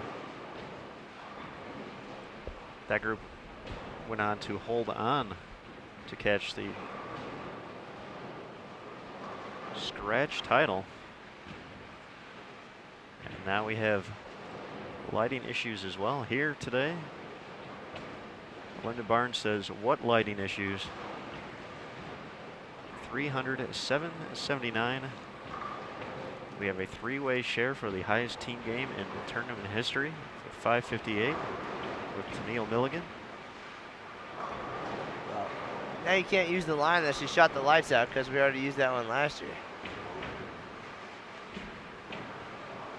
That is true.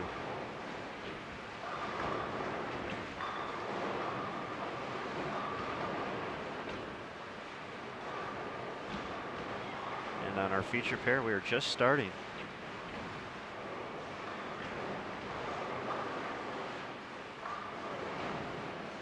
The 10th frame.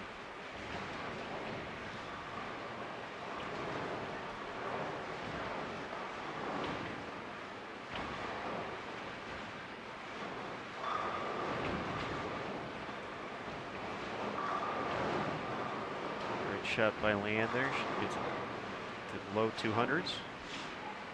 Kim Terrell starting to strike a little bit here after an open in the third. She hasn't missed.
Fantastic finish there by the Hall of Famer.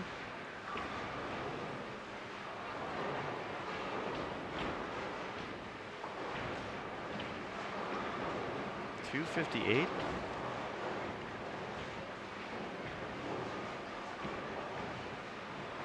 Puts her at 684. Doubles partner Leanne Hulsenberg 203 for 610.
So it's been a good week to be Linda Barnes and company.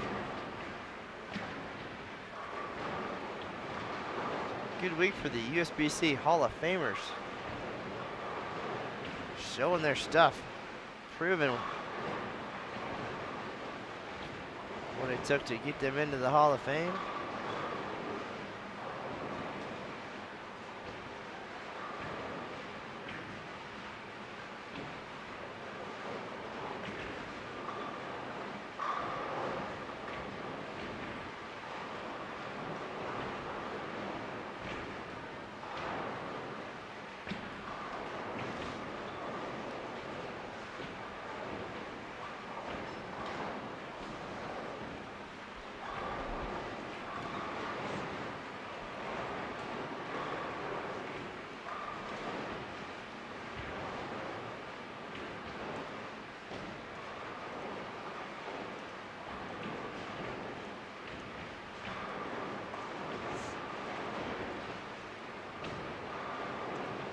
All right, Adrienne Hare is going to be in the 230s and 650s overall.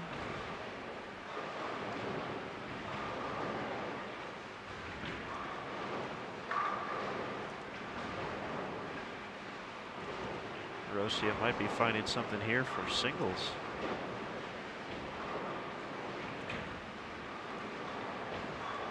That's 3 in a row right there.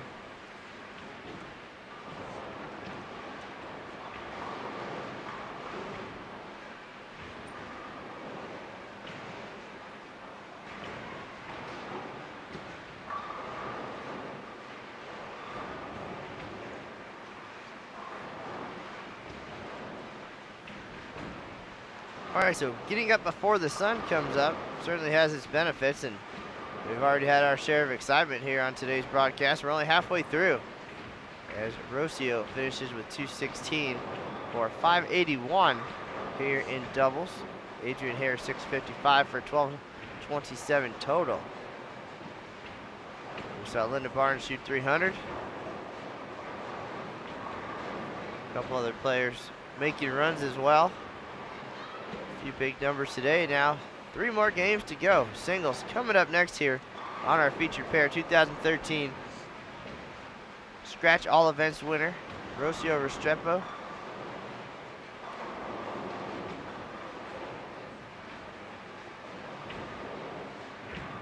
And we'll keep you posted on everybody around us as the day winds down. Thanks for joining us once again. This is Matt Canizar and Aaron Smith on our final broadcast from the 2014 USBC Women's Championships here at the Reno-Sparks Convention Center. This time next week,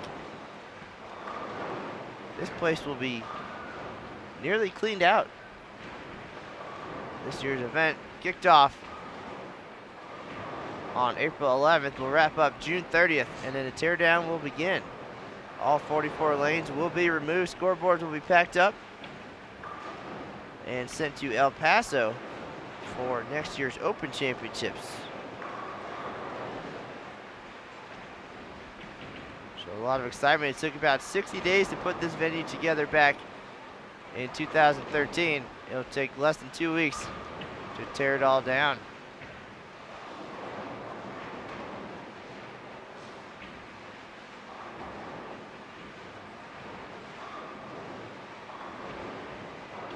Here we are, singles underway.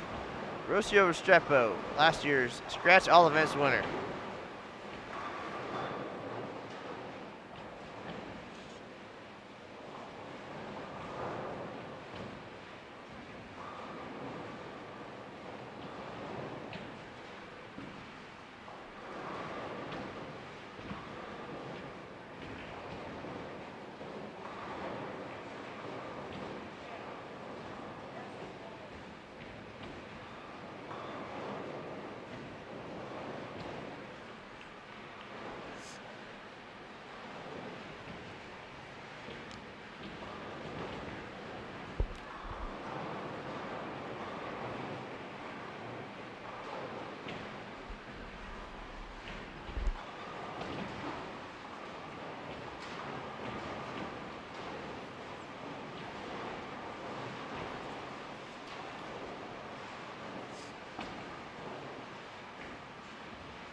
All right, all 44 lanes now in singles here at the Reno-Sparks Convention Center. A little miscalculation on my part for what Linda Barnes needs to take over the all events lead. Was going off the 2078 that was previously leading instead of 2081, so she actually needs 624 for a share of the lead. A few other folks are in contention as well. Adrienne Hare, 684 in singles would get her to the 2081 number. Shannon O'Keefe, 696.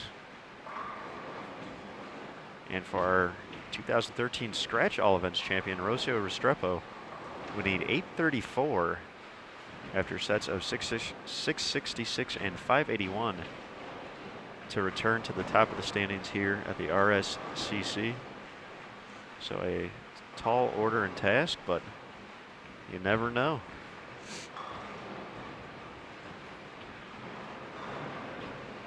We want to thank everyone for taking some time out to spend their Friday morning or afternoon, depending on what part of the country you're in, with us here on Bowl TV. This is Aaron Smith and Matt Cannizzaro bringing you all 6 games of doubles and singles. The 2014 Women's Championships will be wrapping up on June 30th. Just a few days away, but that does not mean the Bowl TV cameras are going to get any rest. Starting tomorrow, the USBC Queens, which will be featured here on Bowl TV. We'll have all the qualifying and match play from the National Bowling Stadium just up the street here in Reno. A 78-lane facility, which is being used for the USBC Open Championships. It's going to have the OC competing during the morning, and the top female bowlers in the world will be taken to the lanes at night. Lucas Wiseman will be in town for that, so be sure to keep tabs on that, and be sure to subscribe to our channel on YouTube to get all the latest, greatest, and notifications as well for when the cameras will be rolling next.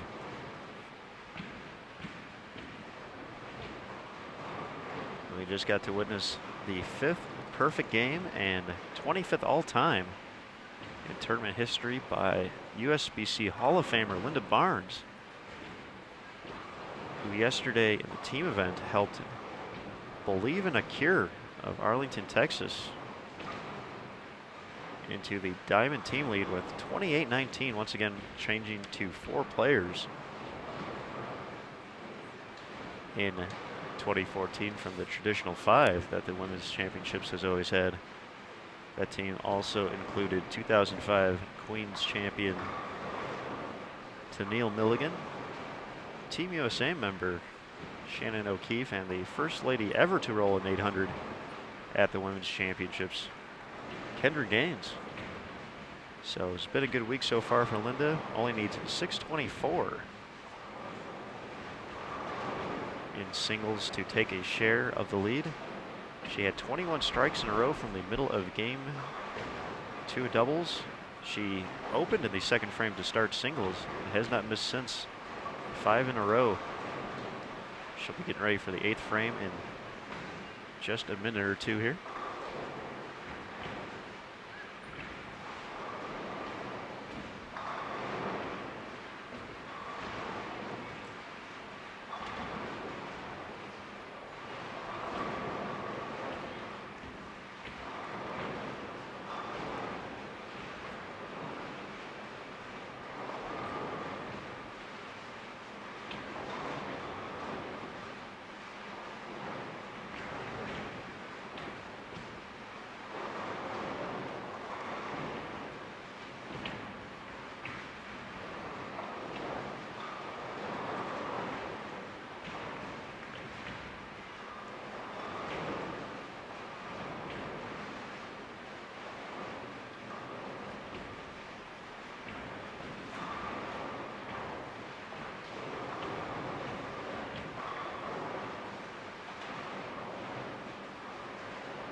So Matt Cannizzaro looking at some of the great posts on Facebook concerning Linda Barnes' 300 game. And it makes me want to challenge your expertise of the Open Championships. Now that Linda has a perfect game on the championship lanes here. What about that husband of hers? I know Chris has a few titles, but has he ever rolled a perfect game at the United States Bowling Congress Open Championships? Well, sir, if I was going to put money on that, I believe it came in 1992 or 93. Of course, he did go on to win a couple of team all events titles, a singles title in 98. But I'm glad to double check the record books here because we have everything at our fingertips, of course. Don't like to be wrong. But my initial answer to your question is yes.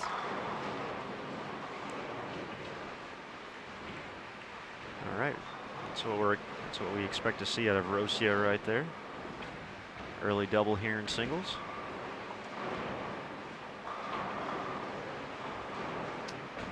'93, Chris Barnes, Wichita, Kansas, perfect game, team event. How about that? So possible. So now the Barnes family has another milestone accomplishment they can share in. Well, you did mention Kendra Gaines as well. Let's not forget that accomplishment, the first 800 in Women's Championships history. Mr. Gaines also with an 800 at the Open Championships, 814 on the way to the 1998 regular singles title. And I think if it was possible at this time, not only would Linda and Kendra be bowling together, but John Gaines will be bowling alongside Chris Barnes, who absolutely loves the Open Championships and someday looks forward to returning. But how about that for a transition? What about that team next year, if it was possible, at the USBC Mixed? 2 Gaineses, 2 Barneses. Holy moly.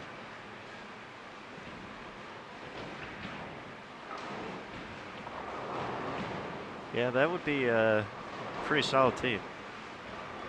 They might do okay.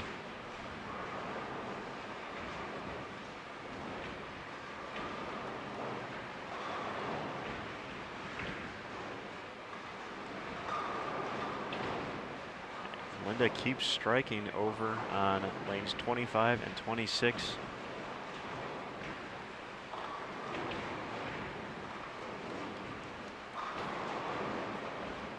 Stepping into the, or she's done with the 9th. Still has 268 out there.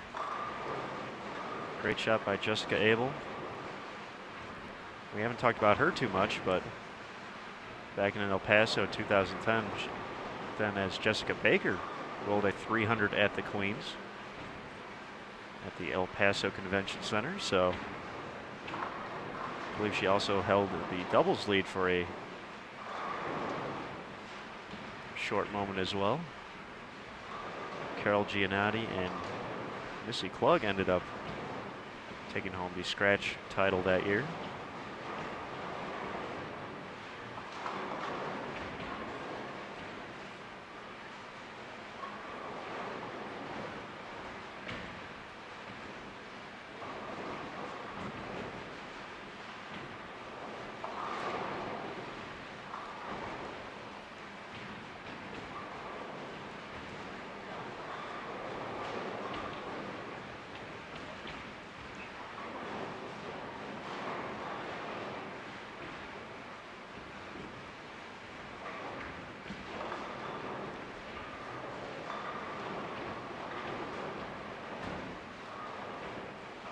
Chris Barnes also had an 823 series in doubles in 1992.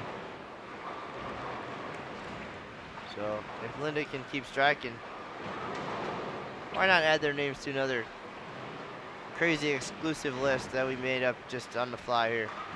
Yes. We have to update the records anyway, so might as well add on to it.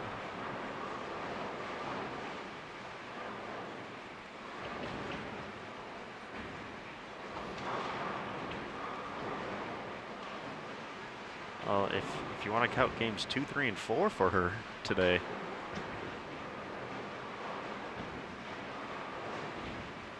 I believe with decent count, that would be well above the 800 mark. 260 in game 2 of doubles, 300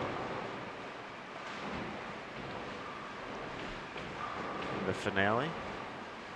Now has a shot at 268.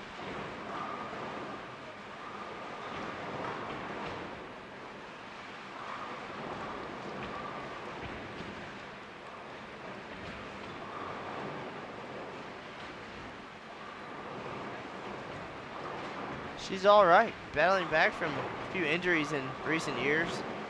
Shoulder surgery, bum wrist. Doesn't bowl too much, always busy with the kids. They are multi-sport athletes, baseball, football, basketball, always out there doing something.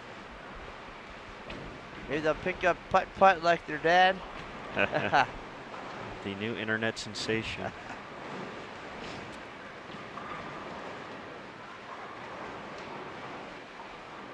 Skins putt-putt. With a 18 or 19-year-old Chris Barnes.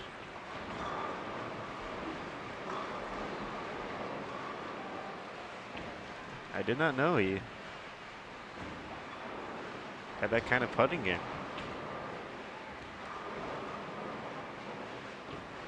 Some of the shots those guys are making pretty impressive in that YouTube video. You can look at that later now. Right now, we're on Bull TV. This is it, Aaron. Our final live stream broadcast from the 2014 USBC Women's Championships. It's been a great 2-year run here in Reno. Both events, the WC and the Open Championships, alongside each other here in the biggest little city in the world. Last couple of years been the biggest little bowling city in the world, and all coming to an exciting close in the next couple of weeks. The WC ends on June 30th. Champions will be crowned during the USBC Queens over at the National Bowling Stadium. That kicks off tomorrow with qualifying. TV finals July 3rd.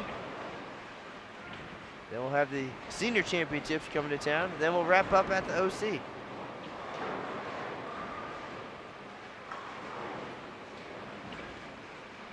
Had about 30 exciting broadcasts from Reno this year. We'll have daily coverage from the Queens. All qualifying and match play. Lucas Wiseman coming to town to take over the live streaming duties.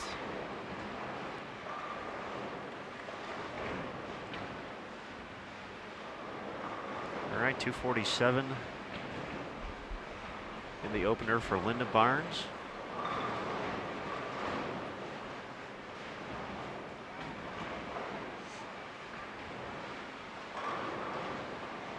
So well on her way to the all events, or chance at the all events lead. Already ahead of pace by quite a bit.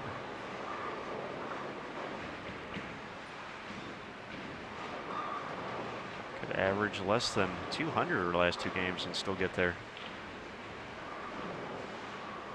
But when Linda's rolling like this, I don't see her just casually getting to the finish line here. I believe a 12-time member of Team USA, 2-time USBC Queens titleist, just among other things. We've seen her on TV quite a bit in the last decade even as she slowed her bowling career down a little bit. So we've seen all of these ladies on TV, including Adrienne Hare, who's now up on lane 28. We've had some interesting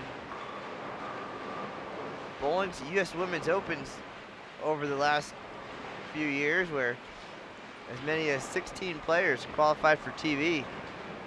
Adrienne on one of those telecasts, as well as during her collegiate days. Leanne Hulsenberg, more than 100 TV appearances in her day. Thought I knew her from somewhere. And most recently,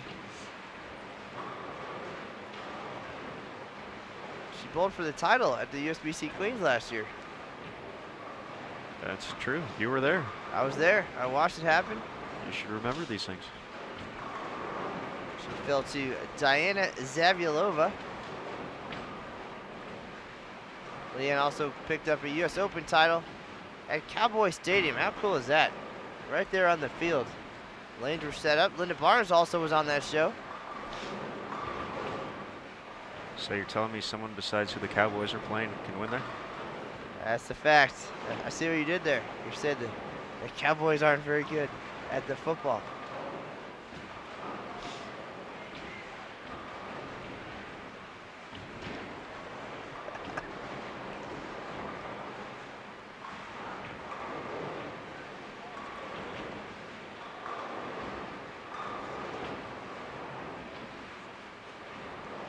And Leanne denied 3 in a row by the flat dime. Tenpin has been her nemesis today. Seen quite a few corner pins out of this group of 6 ladies. Carey not cooperating. The high set in the doubles, 684 by Kim.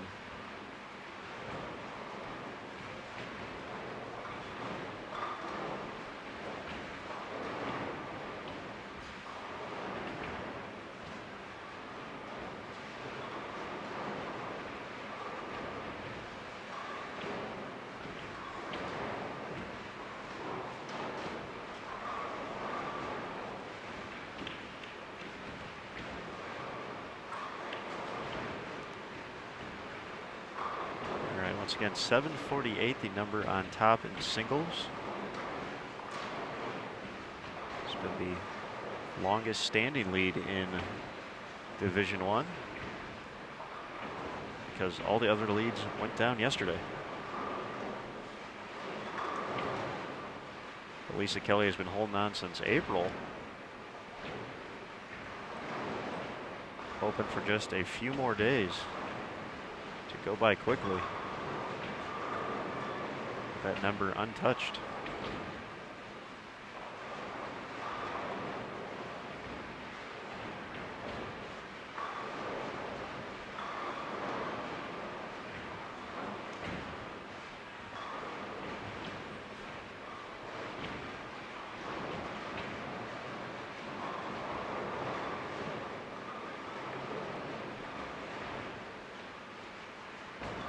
I have a question in the chat. Does the Women's Championships have team all events? I am afraid not.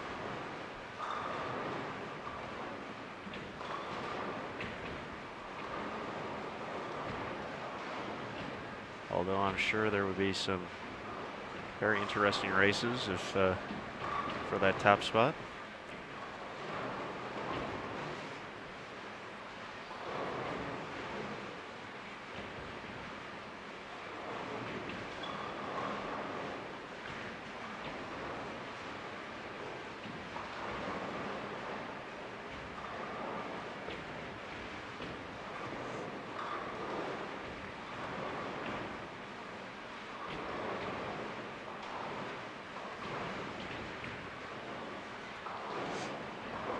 Hard to believe it's only 10:25 out here in Reno. I'm not sure what time it does feel like, but 10:25 is not the answer. We have been busy bringing you all the action from the conclusion of the 2014 USBC Women's Championships, with Queens and Senior Queens coming to town. Practice session starts tonight. Tournament starts tomorrow. All the top female bowlers in the world making their way to the biggest little city. Taking some time to come to the Women's Championships to get loose. May take home a little prize money as well, and maybe even their name on a championship banner.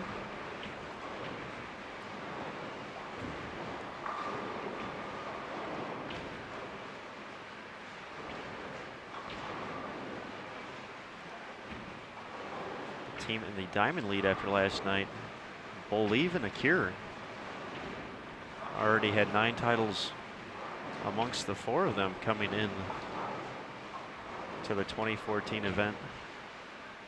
Linda Barnes, Tennille Milligan, Kendra Gaines, and Shannon O'Keefe. They don't look like they're done here just yet.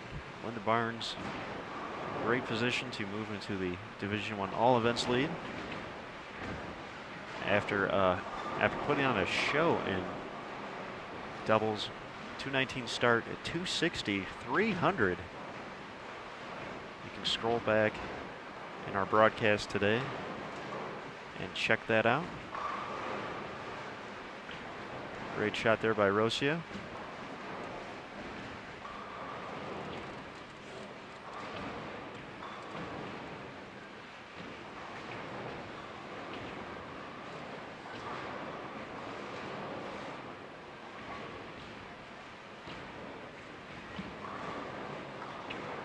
Rocio still having a hard time putting the strikes together like she did last year, on her way to that unbelievable 2274 performance, second highest all time in women's championships history.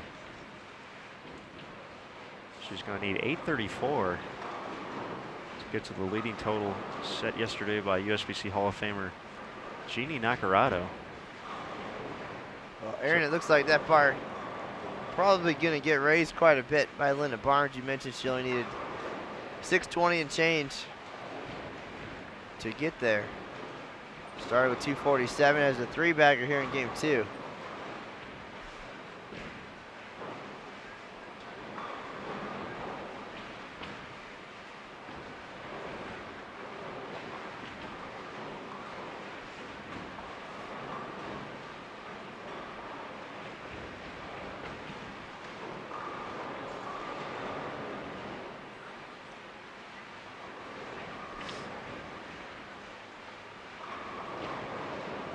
I think anytime you turn on the cameras during Queens Week, you're bound to get some excitement.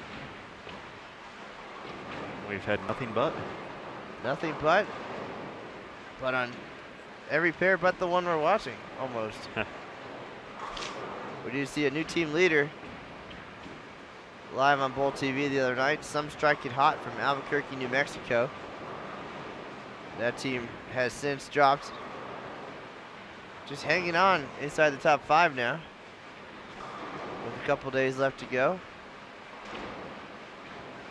A dramatic ending there, and of course yesterday we were able to make it work, and we saw Jeannie Nacarado move into the top spot in all events.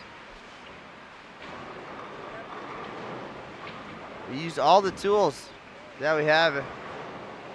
Facebook, cell phone videos, Twitter, Bowl TV. We brought it all to you. And there's a recap on bowl.com. We'll have another one today. After all this excitement, of course, we'll talk to Linda Barnes about her perfect game and record double score.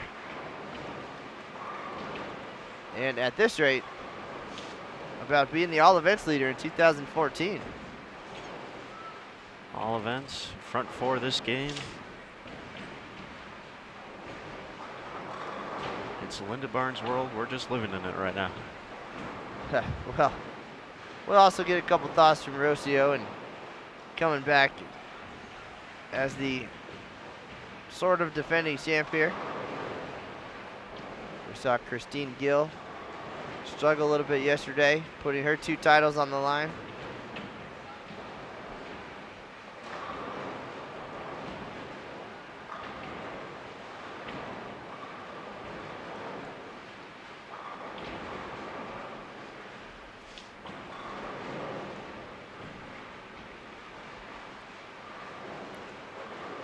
Lisa Nora out of Minnesota is making a run at that all events number herself. She's going to be coming up a little bit short. Needed right around 250 the last game. Only 1 strike through 6 frames. But a nice performance nonetheless by the Mound, Minnesota resident.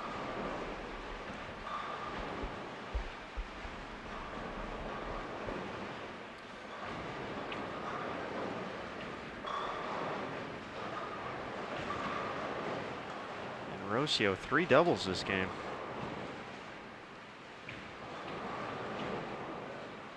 But has yet to find the right combination to put together a big game here in doubles and singles.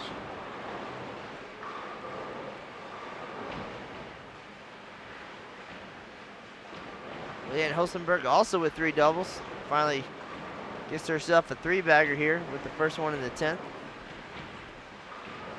Right now you are watching singles here at the 2014 Women's Championships. 748, the number on top of the standings. Unless Linda Barnes has something to say about it. She's got the front 5 here after a 247 start. Matt, I'm kind of getting the feeling, obviously we still got a lot of great bowling coming up today.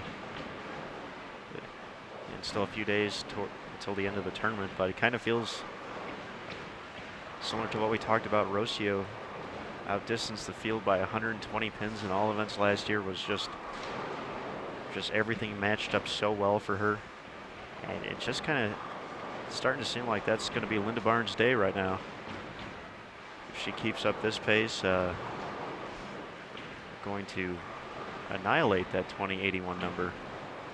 Well, all events, of course, is a test of versatility at times, and the marathon here on the championship lanes. 9 games over 2 days. And we've seen some dominating performances in recent years. Last year it was Rocio. Previously, Lindsay Boomershine picked up an all events title and a pair of doubles titles. And then back, of course, in a memorable 2010, it was Jody Wessner shooting 2330, the highest all events total in women's championships history, on the way to scratch and diamond all events totals. So it seems like once somebody gets lined up, they kind of run away with it. There haven't been a lot of close calls in all events in recent years.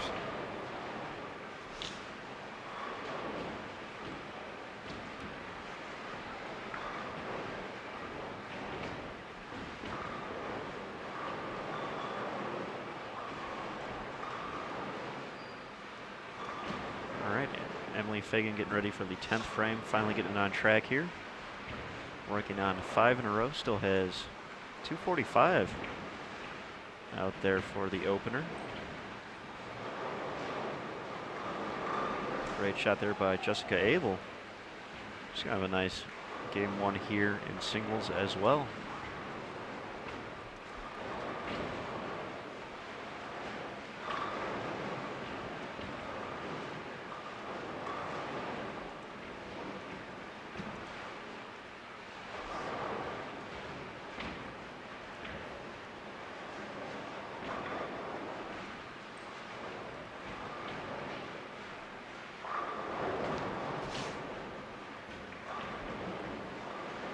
All right, nice game there by Jessica Abel, 239.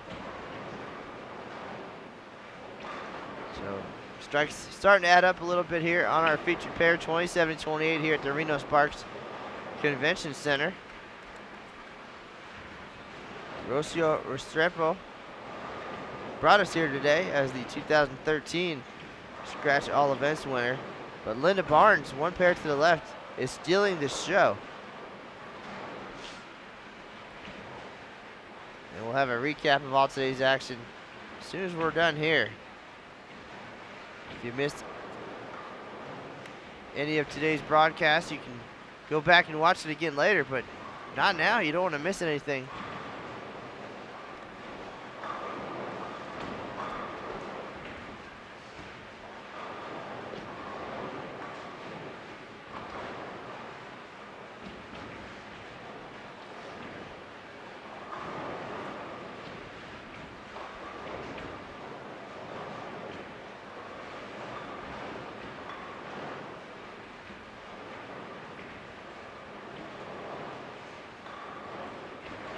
All right, 232 for Fagan.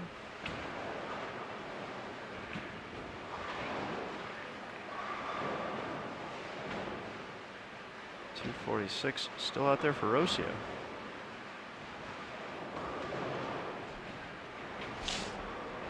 You jinxed her, Mr. Smith. I have a way of doing that. She leaves the bucket. After talking about Linda Barnes with the front five, she ended up opening in the 6th frame. That should stop while I'm ahead. She's telling Troy right now she's blaming you completely.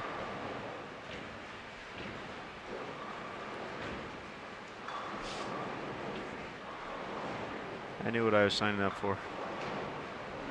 Rocio misses the bucket. Arguably, on this side of the live stream booth, one of the 3 toughest pairs that there is. She finishes with 230.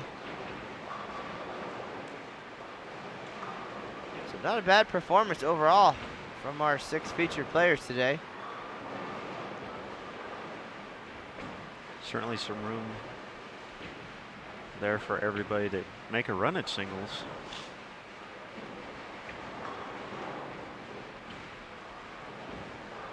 Kim has a little bit more work to do than anyone else, but she's a Hall of Famer for a reason.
All right, with the shot game 2 underway.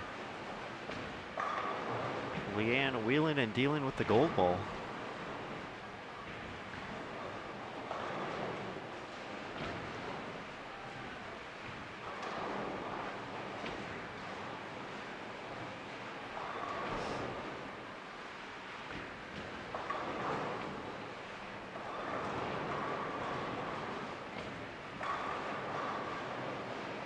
Leanne's son Barrett here as well, taking in the action from behind the lanes. Was very disappointed at us previously when we had to cancel a Leanne live stream. I don't remember the reason exactly, but we made it up to him. Really? You don't remember the reason? We always have good reasons. A little thing called 35-38 happened. That was the reason. It's a good reason. Leanne, They of course, were very understanding. And then we did get Leanne on a later broadcast, but Barrett was there in person. on the bright side, Bear can go ahead and watch the archive when they get back home. Because 99% of the time, you will find them on Bowl TV if you go through the archives.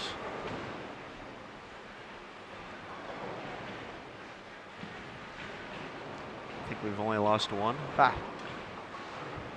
Sorry, Chip.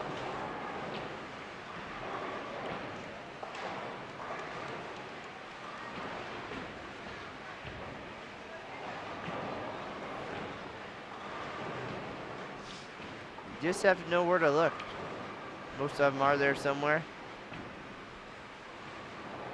It's now our 4th year of live streaming at the championship events. So many great moments caught on camera. Perhaps there's still time for one more today.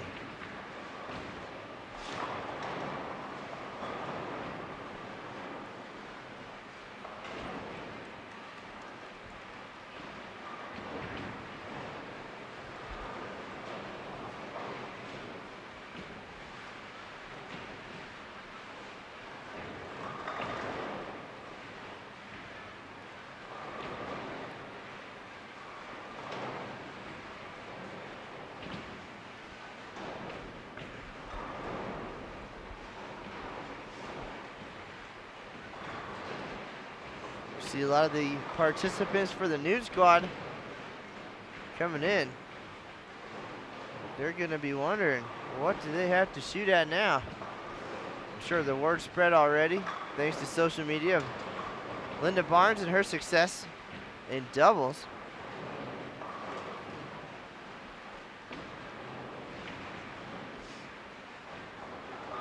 And now her run at all events, needing just 624. According to the fine and always accurate calculations of Aaron Smith. Nice break there for Leanne, tripping the 2 forward for a double here to start game 2. She started with 243. Singles still a possibility, up for grabs. 748, the number on top. 2081 is your all events leader.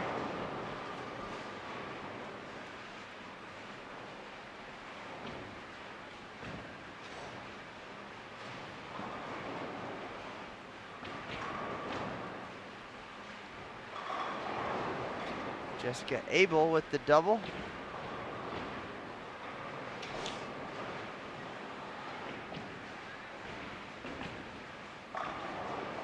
Game 2 not going well for Emily Fagan. Back-to-back opens there. Misses the 10 pin. She started with 232.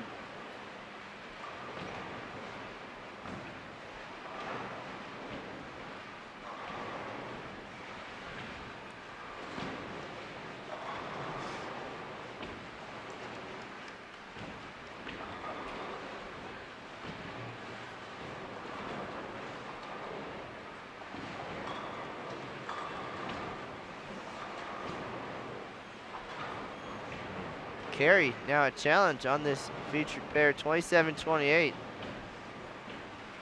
Seeing good shots resulting in 10 pins. And Leanne fortunate to roll a 2 pin after going light.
Lisa Knorr ended up finishing 14 pins shy of taking at least a clubhouse share of the lead in all events.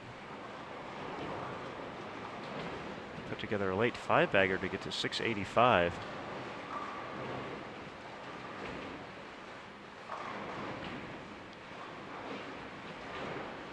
So a nice overall effort by her.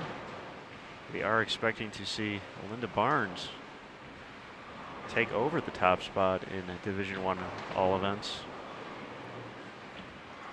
Needed a 624 for a share of the lead. 247 has the opportunity to go 255. She can punch out in the 10th.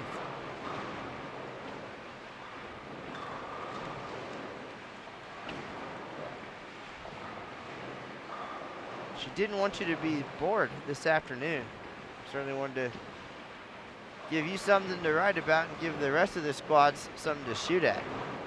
Well, Kendra Gaines also thinking about some extra work. 221 in game 1.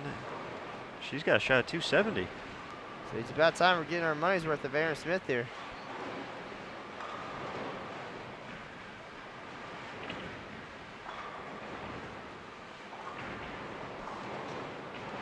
Home late, up bright and early.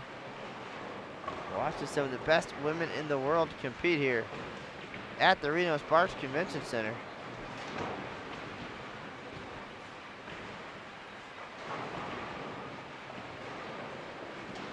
This time tomorrow we'll be getting ready to set up the gear for the first day of qualifying at the USBC Queens. You can check bowl.com for the schedule. All qualifying and match play rounds will be live.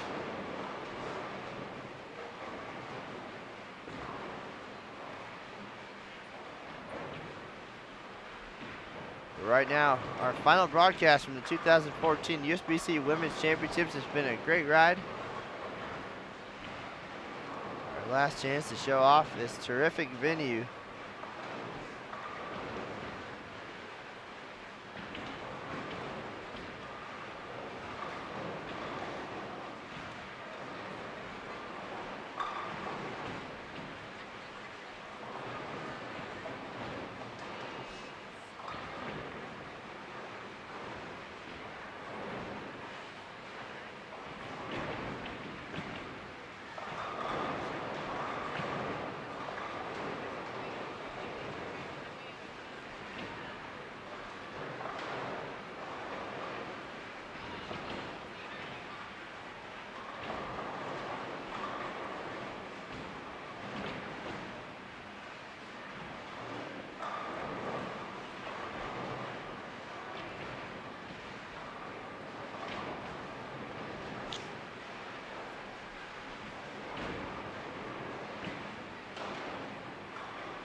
All right, Linda's going to have another 240 game in the books here. Kendra Gaines making up ground though. She gets the first hit in the 10th. She's got 260 out there this game. 220 start. So they're going to be right there together trying to chase down that 748 number. Linda Barnes 487 after 2.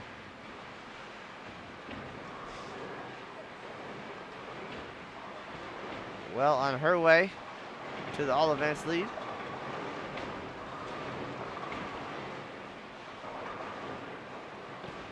Kendra's going to be in the 250s here.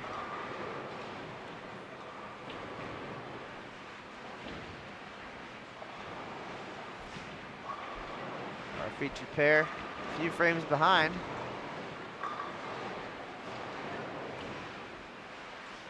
Enjoying their moment on camera.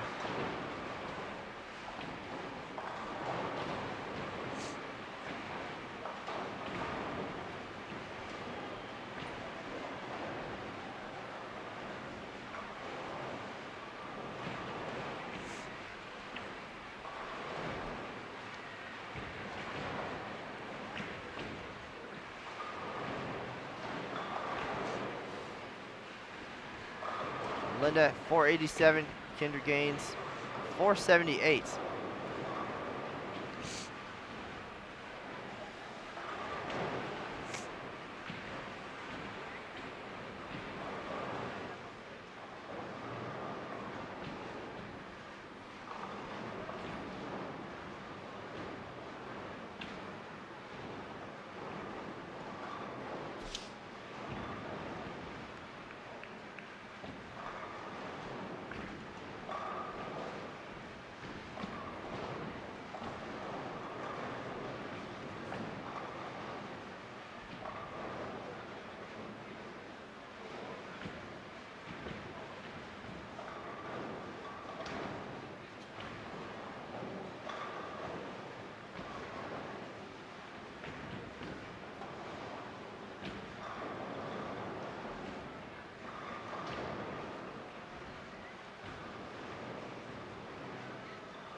Aaron, it is going to get exciting possibly here, as there could potentially be a battle for the singles lead.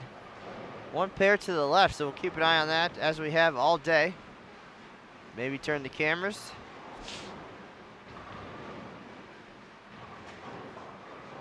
Right now, Rocio Restrepo is why we're here. In 2013, Scratch All Events winner.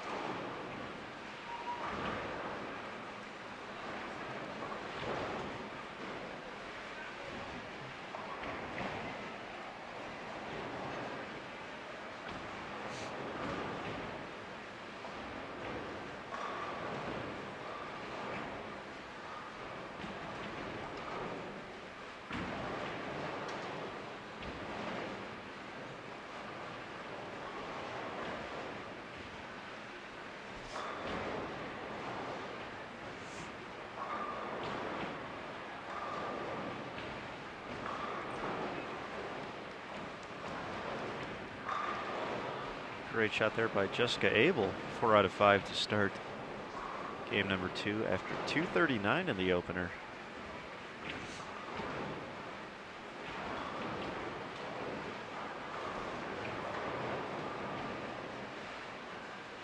Emily Fagan mixes them up.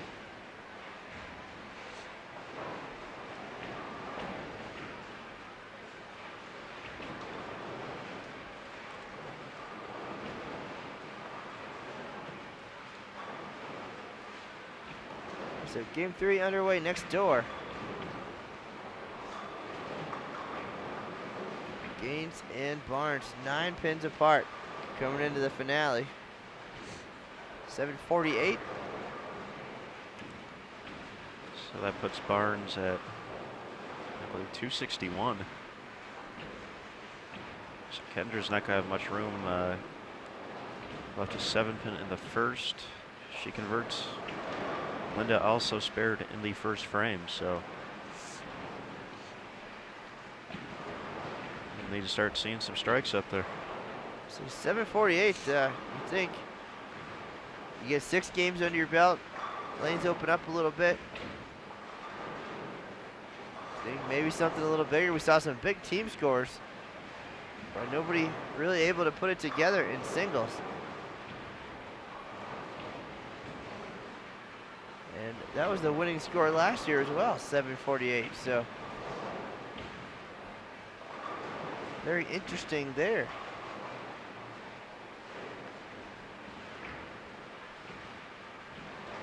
Maybe they're all just team players. They're all about the team event in doubles. Then they relax, have a good time during singles. That could be. We've seen some sets bigger than 748. Obviously, we just saw Linda Barnes go 779 in doubles. Last year, Rocio shot 782. Talked about Tennille Milligan yesterday, 752. Well, our doubles leaders, Jeannie Nacarado and Robin Romeo, 746, 733.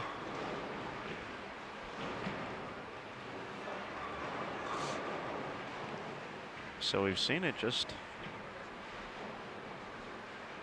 haven't seen it done in singles as well as Lisa Kelly.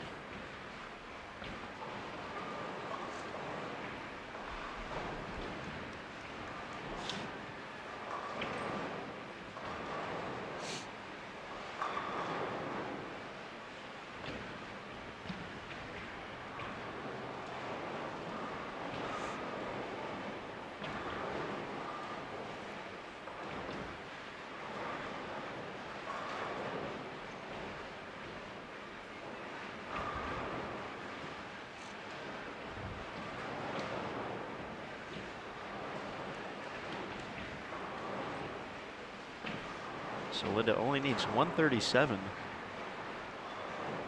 here in the final game for a share of the lead. I'm gonna take the over. I like her chances here. She's already got 30 of it, so she needs 107 more. She's got 8 frames to get there.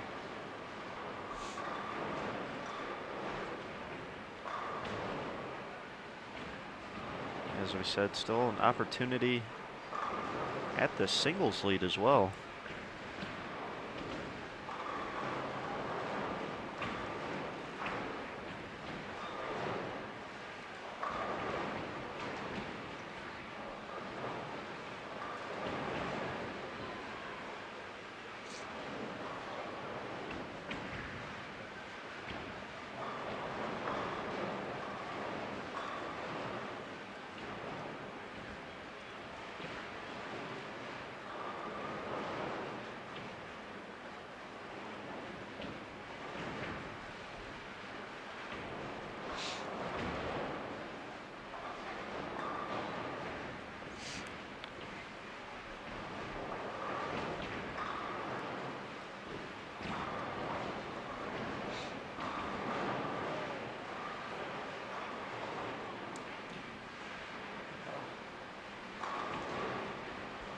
Rocio stepping up on lane 28, just unable to get any momentum going today. Certainly a lot of excitement coming in as last year's champion.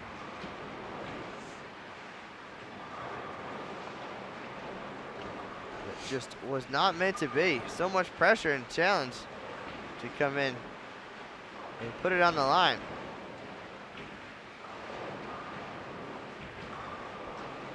We don't write a whole lot of stories about defending champion back on top. There's so much that goes into having the day of your life on the big stage, and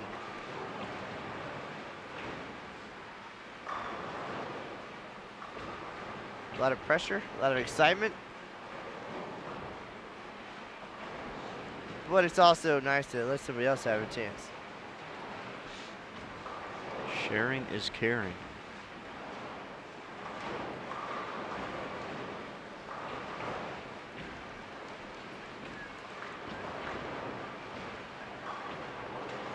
Linda Barnes breaks up a split, leaves just the 4-pin.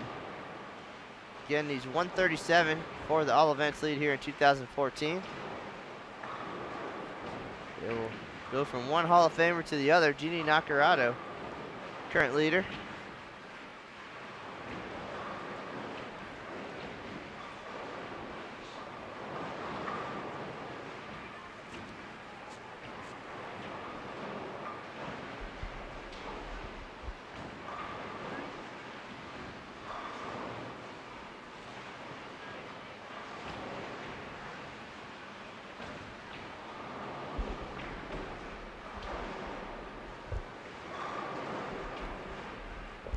Barnes flags the spare. So her run at singles officially comes to a close.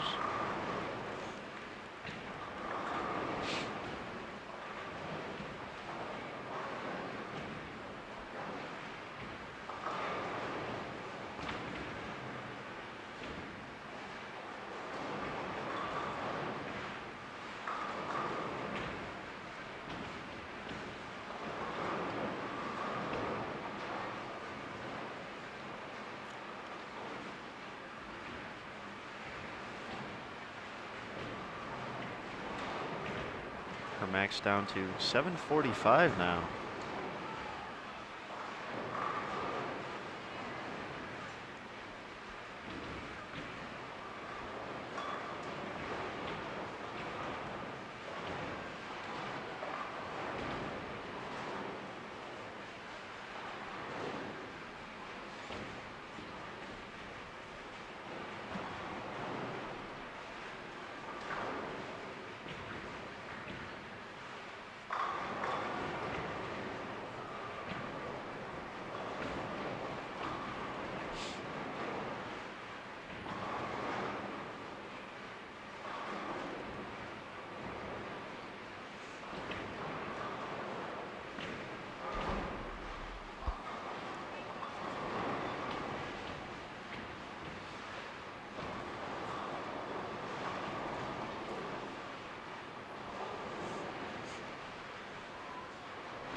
Kendra Gaines keeping her hopes alive.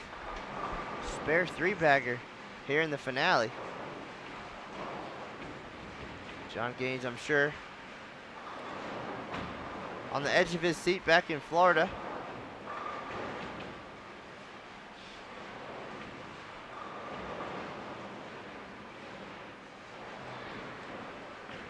Not a lot of room for air though from Kendra.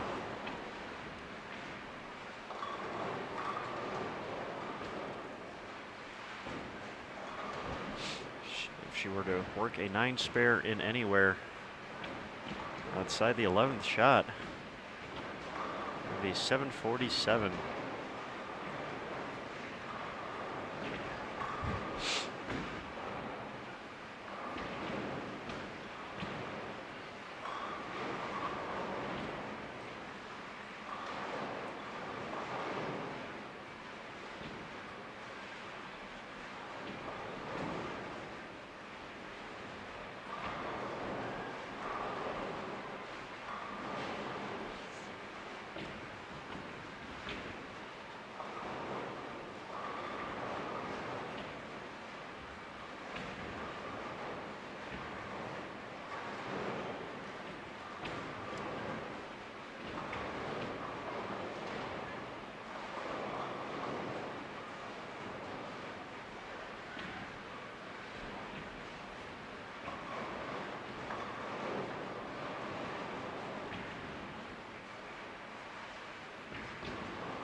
A 7-pin in the 5th frame will keep Kendra Gaines from moving into the singles lead. Second place still out there.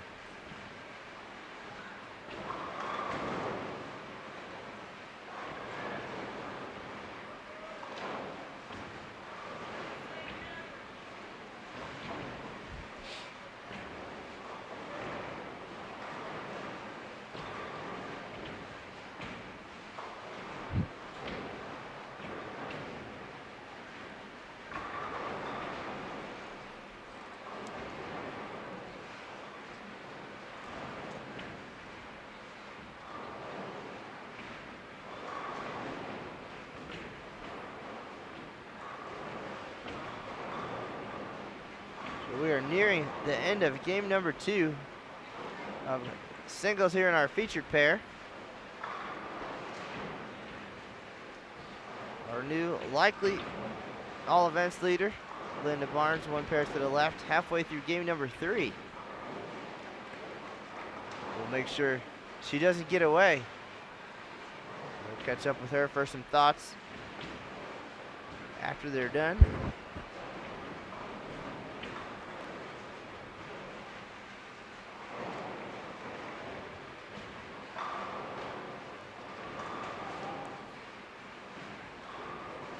Three in a row for Rocio.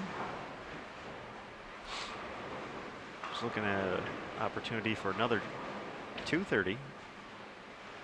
Or to be in the 230s, how about that? 237 still out there for her.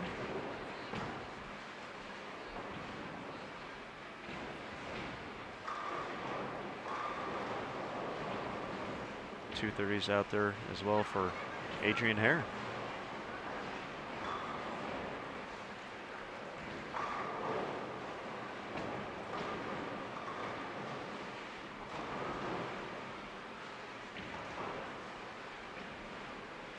Well, the hits have gotten away from Linda here in their final game. Only 2 strikes through 6 frames, 1 open.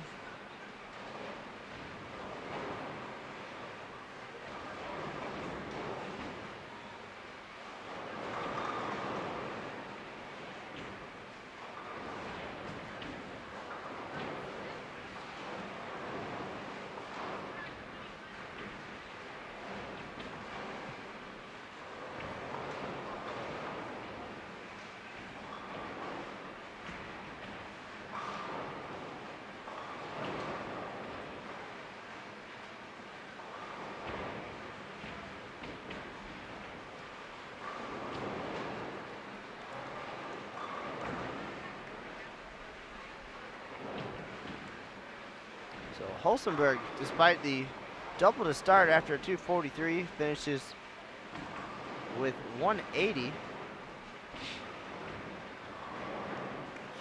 Kearney gonna go to the bag, try something different here on the fill.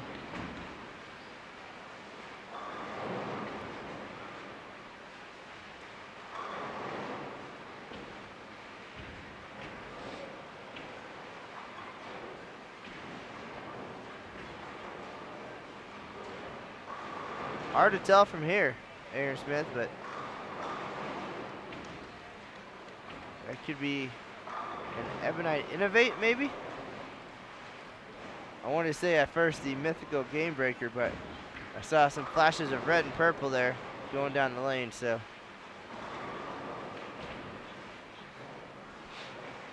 The mythical Game Breaker. So rare. Hard to find these days. All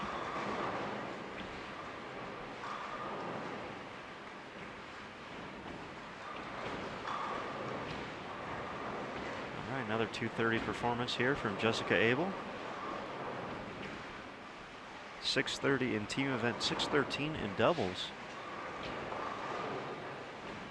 Getting lined up here in singles. She'll have an outside chance at the singles lead with a big finish.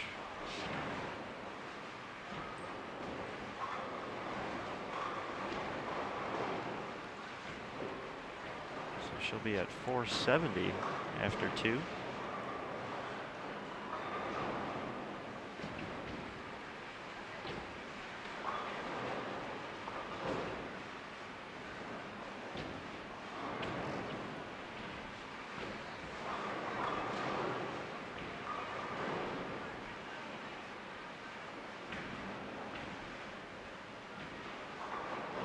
Rough game 2 for Fagan, 138. And now Hare and Restrepo will wrap things up. Aaron, I have a feeling Rocio is going to go home and watch this broadcast, and she's very analytical and always working hard at her game and the mechanics of it. Of course, excellent training at Wichita State, Team Columbia. Always looking for ways to get better, and the next little thing to work on. Maybe go home and figure out what happened to her carry this year. It's the same venue where she shot 22.74 and grabbed the title last year. Things just not falling her way here in 2014.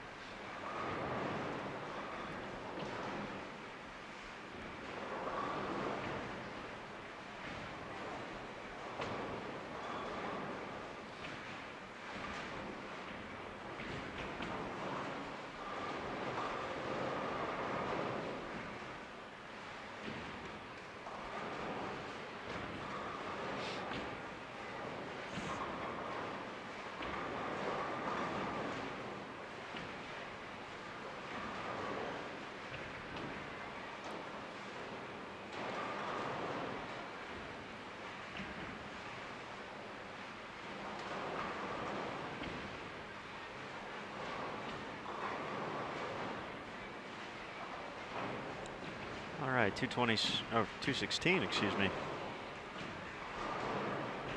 for Rocio. So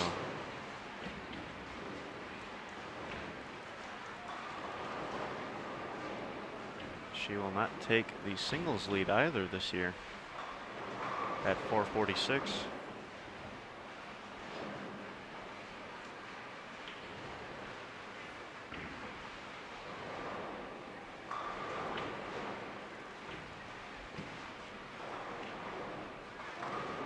All right, so mathematically only Jessica Abel is able to get there. We need a 278 for a share of the lead. So she gets a miss. She doesn't have to take it if she doesn't want. Totally optional. And here we are, game 3. Kicking it off with a Hall of Fame delivery from Leanne Hulsenberg.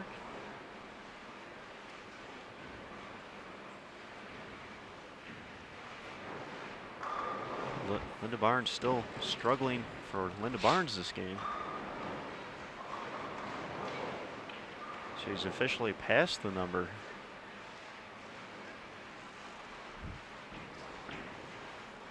I'm sure she would feel a bit more comfortable about it with a few strikes to finish up here.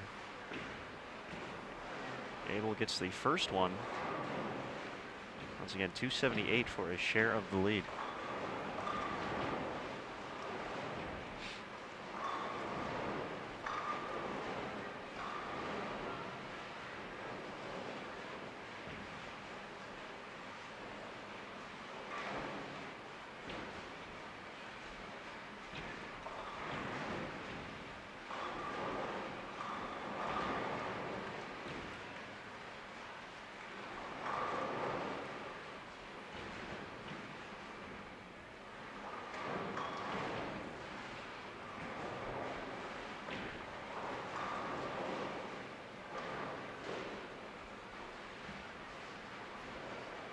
Well, Aaron, this is the final game of our coverage of the 2014 USBC Women's Championships.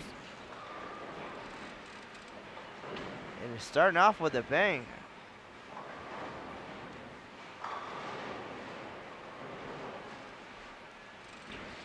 Looks like Rocio grabbed something else out of the bag there and did not go as planned.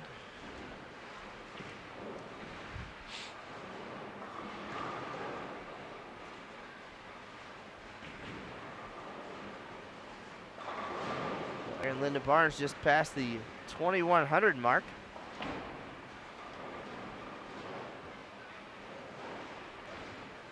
Just looking to pad that lead at this point.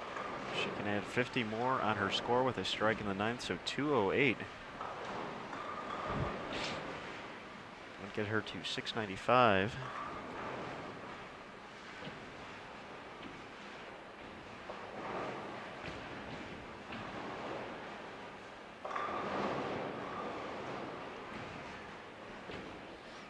And 2152.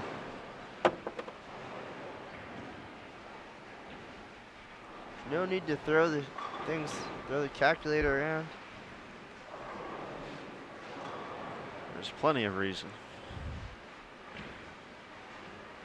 But it makes a lot of noise, so we shouldn't do that anymore.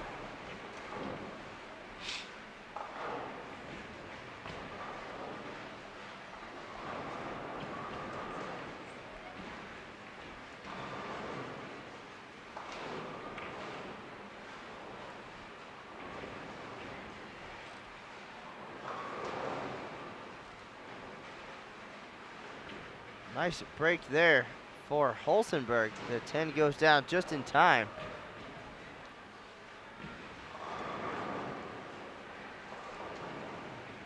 Now, Abel's going to get ready to bowl on lane 27. Still mathematically able to get to the singles lead.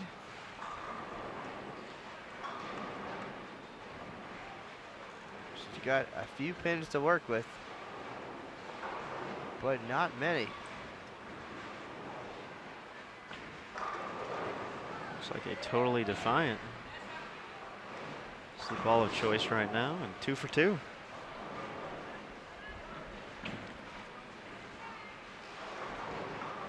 We've seen some big finishes in the final game to post a score in the past. Back in 2012.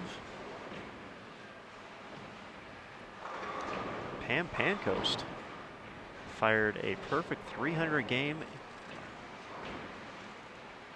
in the final game of her singles set to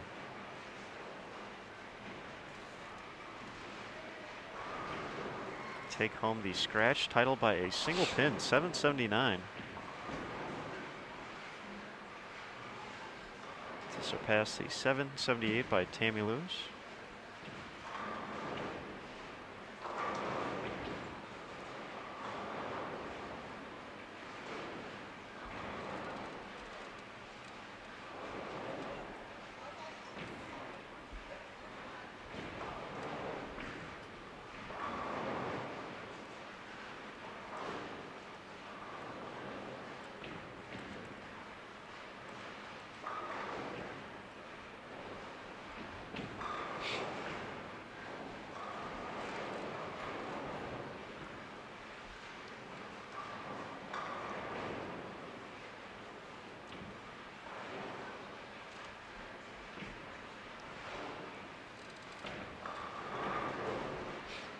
Shot there by Kim Kearney. Just the 9 to go late.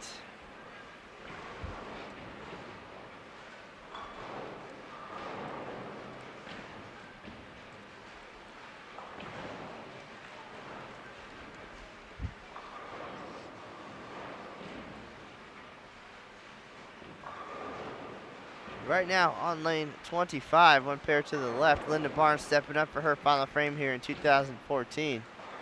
Already a team leader. And now on top of the all event standings as well. Looking to add a few more strikes to that total. She gets the first one.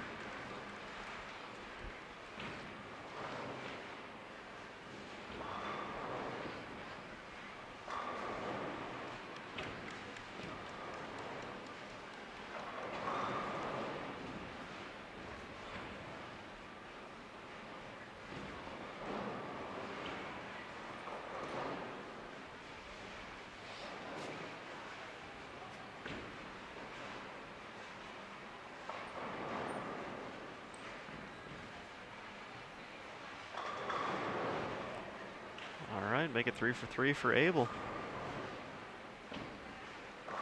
Jessica's making things exciting here.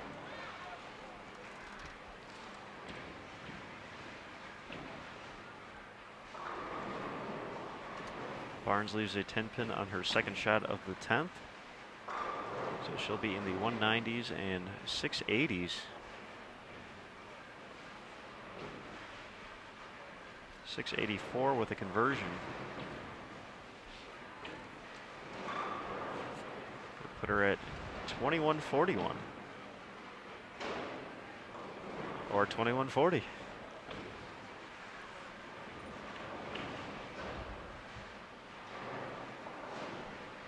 So 683,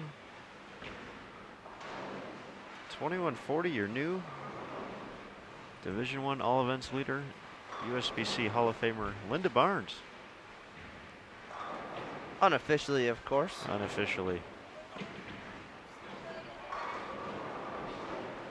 All scores are unofficial, but still awesome at the same time.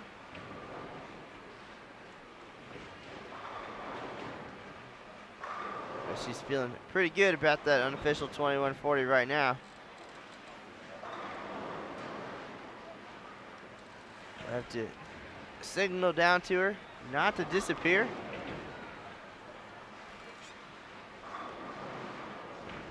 Big crowd in the chat room today. 350 watching. And they could get some excitement as Jessica Abel still has a shot at singles here.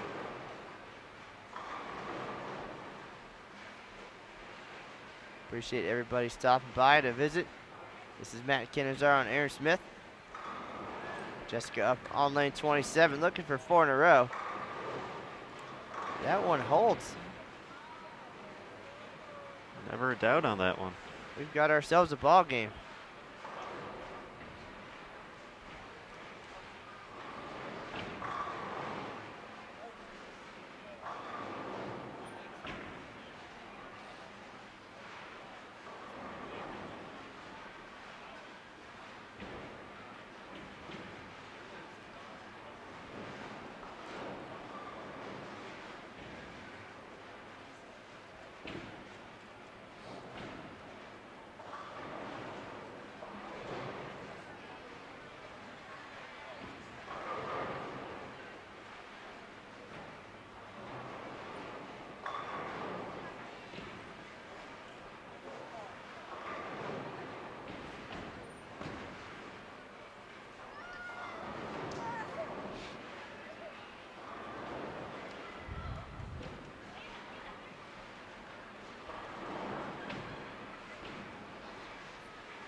Kim Kearney's daughter, Ava, apparently not happy with Kim's performance thus far. Just ran by, very upset. But Kim's got the front 4. It'll be okay. Come back, Ava. Well, that was fantastic. Or maybe she heard we were thinking about moving the cameras, and it was Just protesting. yes. Mariana Ayala with the save.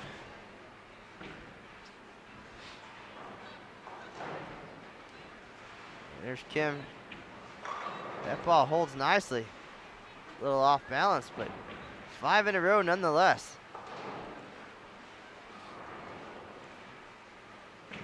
I do not think off balance and Kim Kearney went together. One of the best shot makers I've ever had the opportunity to see in person. For our team leaders, Believe in a Cure. They finished up, obviously, Linda Barnes, we've been talking about all day. 683 for 2140, your new Division I all events leader. Kendra Gaines, 695 in singles for 2034. Tania Milligan, 644 in singles, 2012. And Shannon O'Keefe, 622, and having to go back to the first time she bowled team event, 2007. So each team member cracking the 2,000 mark.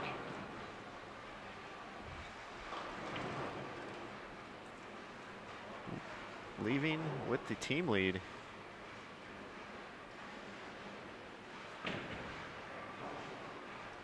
And Linda Barnes getting a little extra for herself.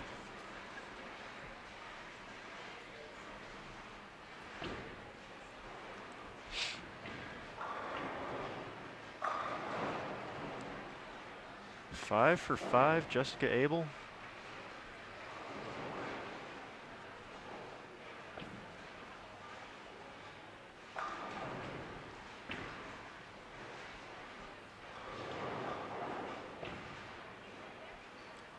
.278 for a share of the lead.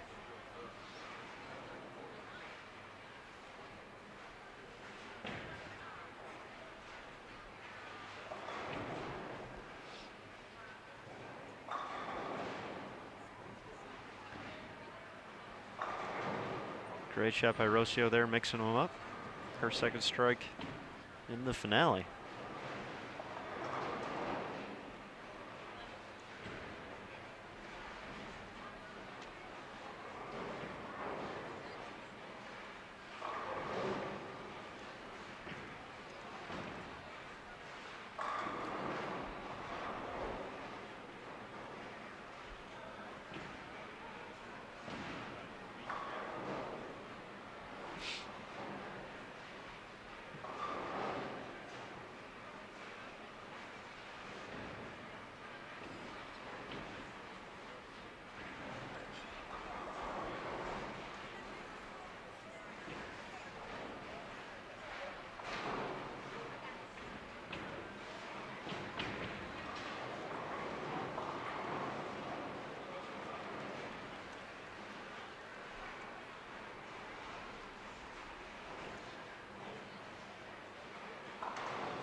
All right, so no perfect game for little Ava today, as Kim opens in the sixth.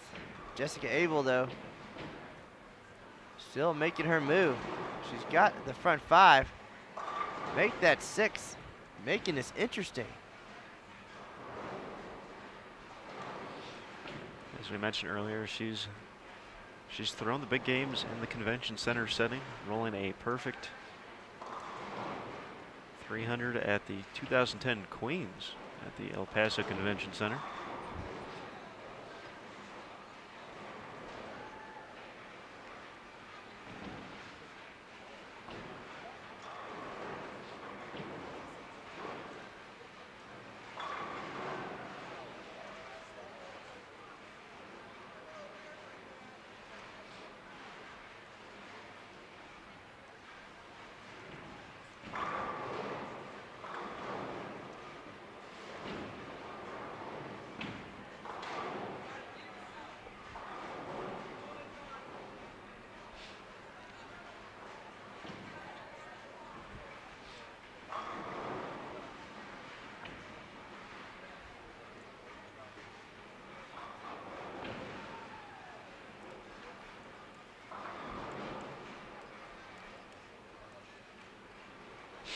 Now it's time for Linda Barnes to sign some autographs. Again, what a pleasure to be up here behind the cameras to watch today's excitement. No doubt we'll see some more fireworks from these ladies at the Queens this week.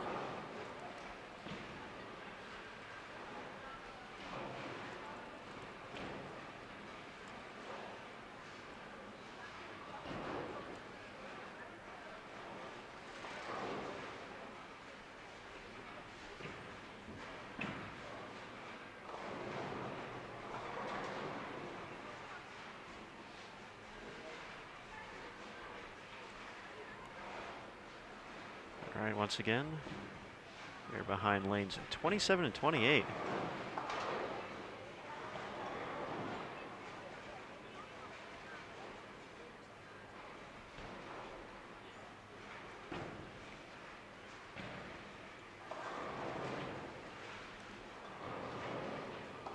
I think Linda Barnes just figured out she was in the all events lead. So I didn't think there was a doubt. through Morse code Ah, from the live stream booth. The gesturing by Matt Cannizzaro gets the job done once again. They say he talks with his hands. But right now, all eyes on 28, Jessica Abel. Front six needs 278 for a share of the lead in Division I singles. And officially no room for error now. holy cow. Didn't leave herself an easy spare here. Looked like that one hooked a little bit early on her.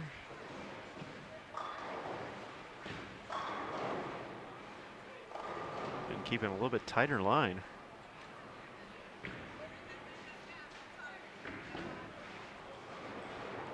So she needs to convert this first.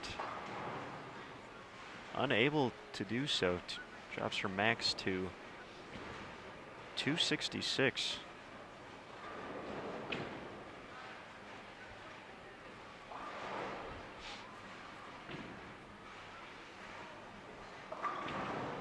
So for another squad, the 748 of Lisa Kelly hanging on.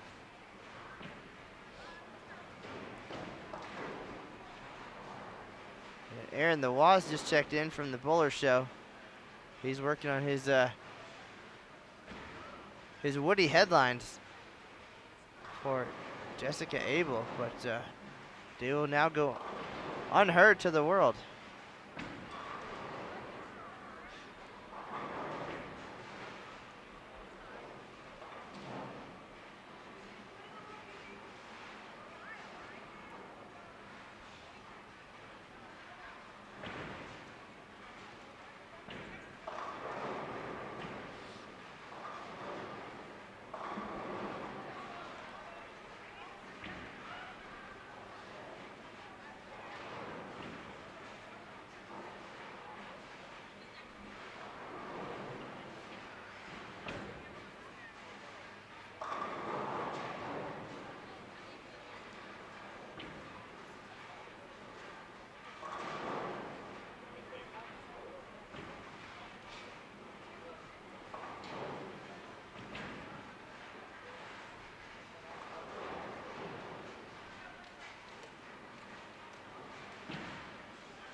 That shot left off of Abel's hand.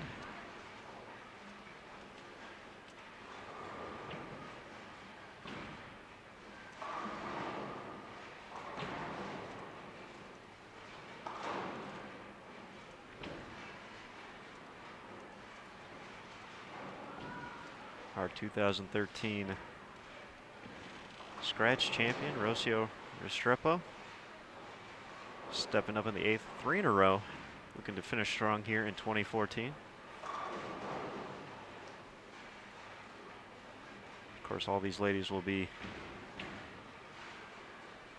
heading a few blocks north to the National Bowling Stadium. Practice begins for Queens and Senior Queens a little bit later on today. And then starting tomorrow, Bowl TV once again will be the place to be. So we'll have all of qualifying and match play of the 2014 USBC Queens.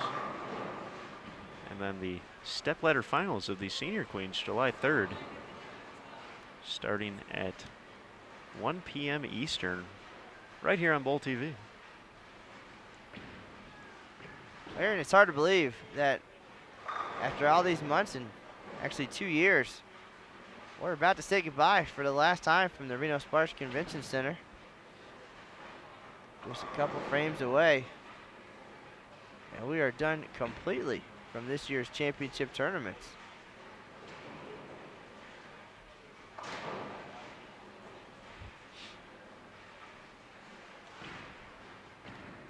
But be sure to keep an eye on the official Facebook page of the championship tournaments.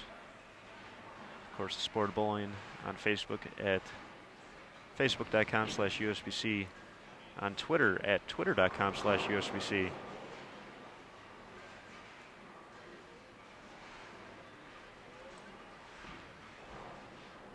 Kendra Gaines waving goodbye, making a run out of here.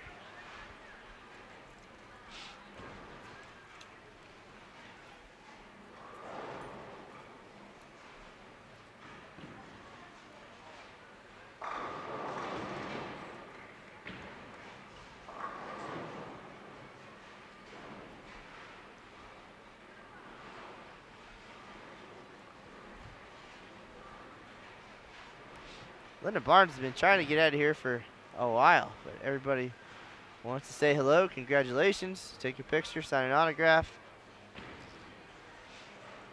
That's how we feel trying to leave work every day, right? Exactly. It's so funny, guy.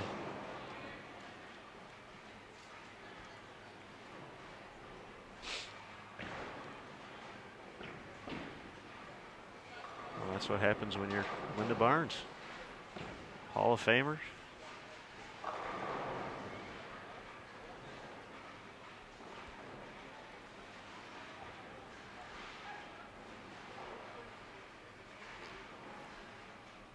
All right, we're going to take care of some live stream business here. Final frame coming up in just a minute.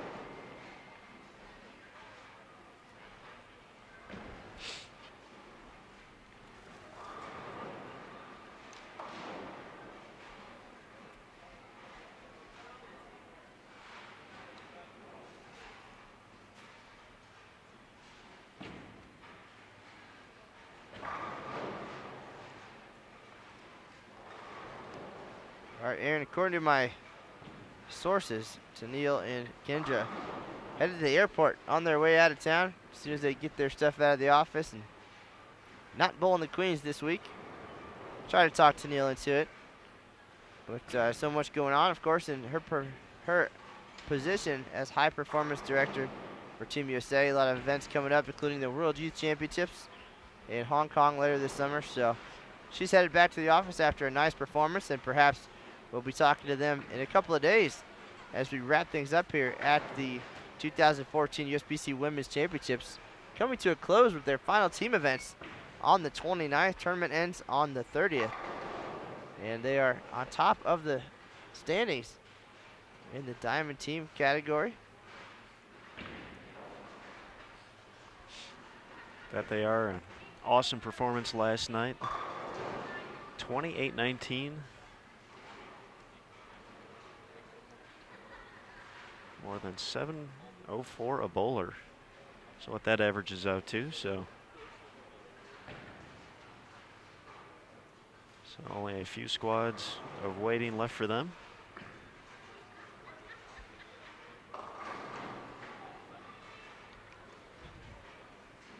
But here we are, 10th frame. Our last look at the Hall of Famers.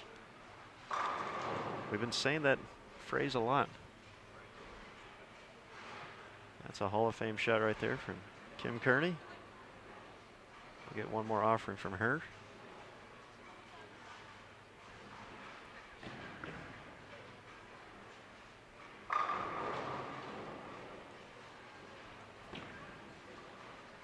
Leanne Hulsenberg delivering in the 10th.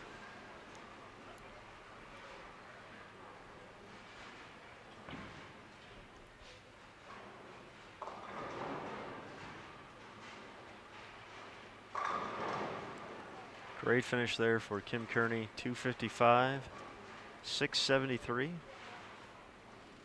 very consistent effort in her 2014 Open Championships.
All right, so here comes the final frame here of today's broadcast and all broadcasts from the 2014 USBC Women's Championships. Adrienne Hare looking to finish strong here. Great shot from her. Rocio Restrepo, she's the reason we're here today. The 2013 Scratch All Events winner, 22.74. Not going to repeat here in 2014, but great to see her again back on the lanes. And bowling consistently here in singles, 230, 216. And another terrific shot. 673 for Kim Terrell-Kearney, 592 for Emily Fagan. Adrienne Hare finishes with 696. Leanne Hulsenberg, 646. Jessica Abel made a run at the singles lead, came up a little bit short, 706. And Rocio now, it is her show. She's going to throw the final shot on the TV pair today.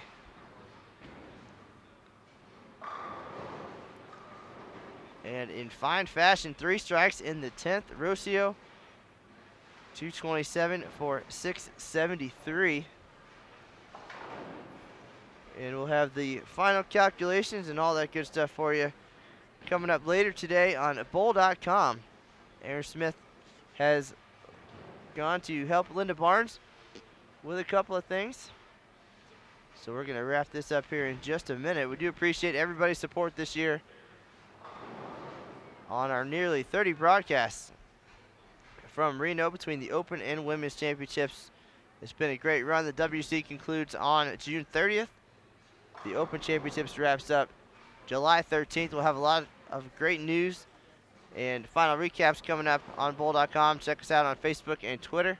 The Sport of Bowling USBC, the official Open and Women's Championships Facebook page. On Twitter, it's at USBC Matt, and at USBC Aaron. We'll be back on the air tomorrow for qualifying at the USBC Queens. Lucas Wiseman will be back in town as well, so it should be an exciting week with the top women in the world. But that is going to do it for now. From the Reno-Sparks Convention Center, this is Matt Cannizzaro for Aaron Smith. Once again, thanking you for all your support. That is the news for now. We'll see you on the lanes.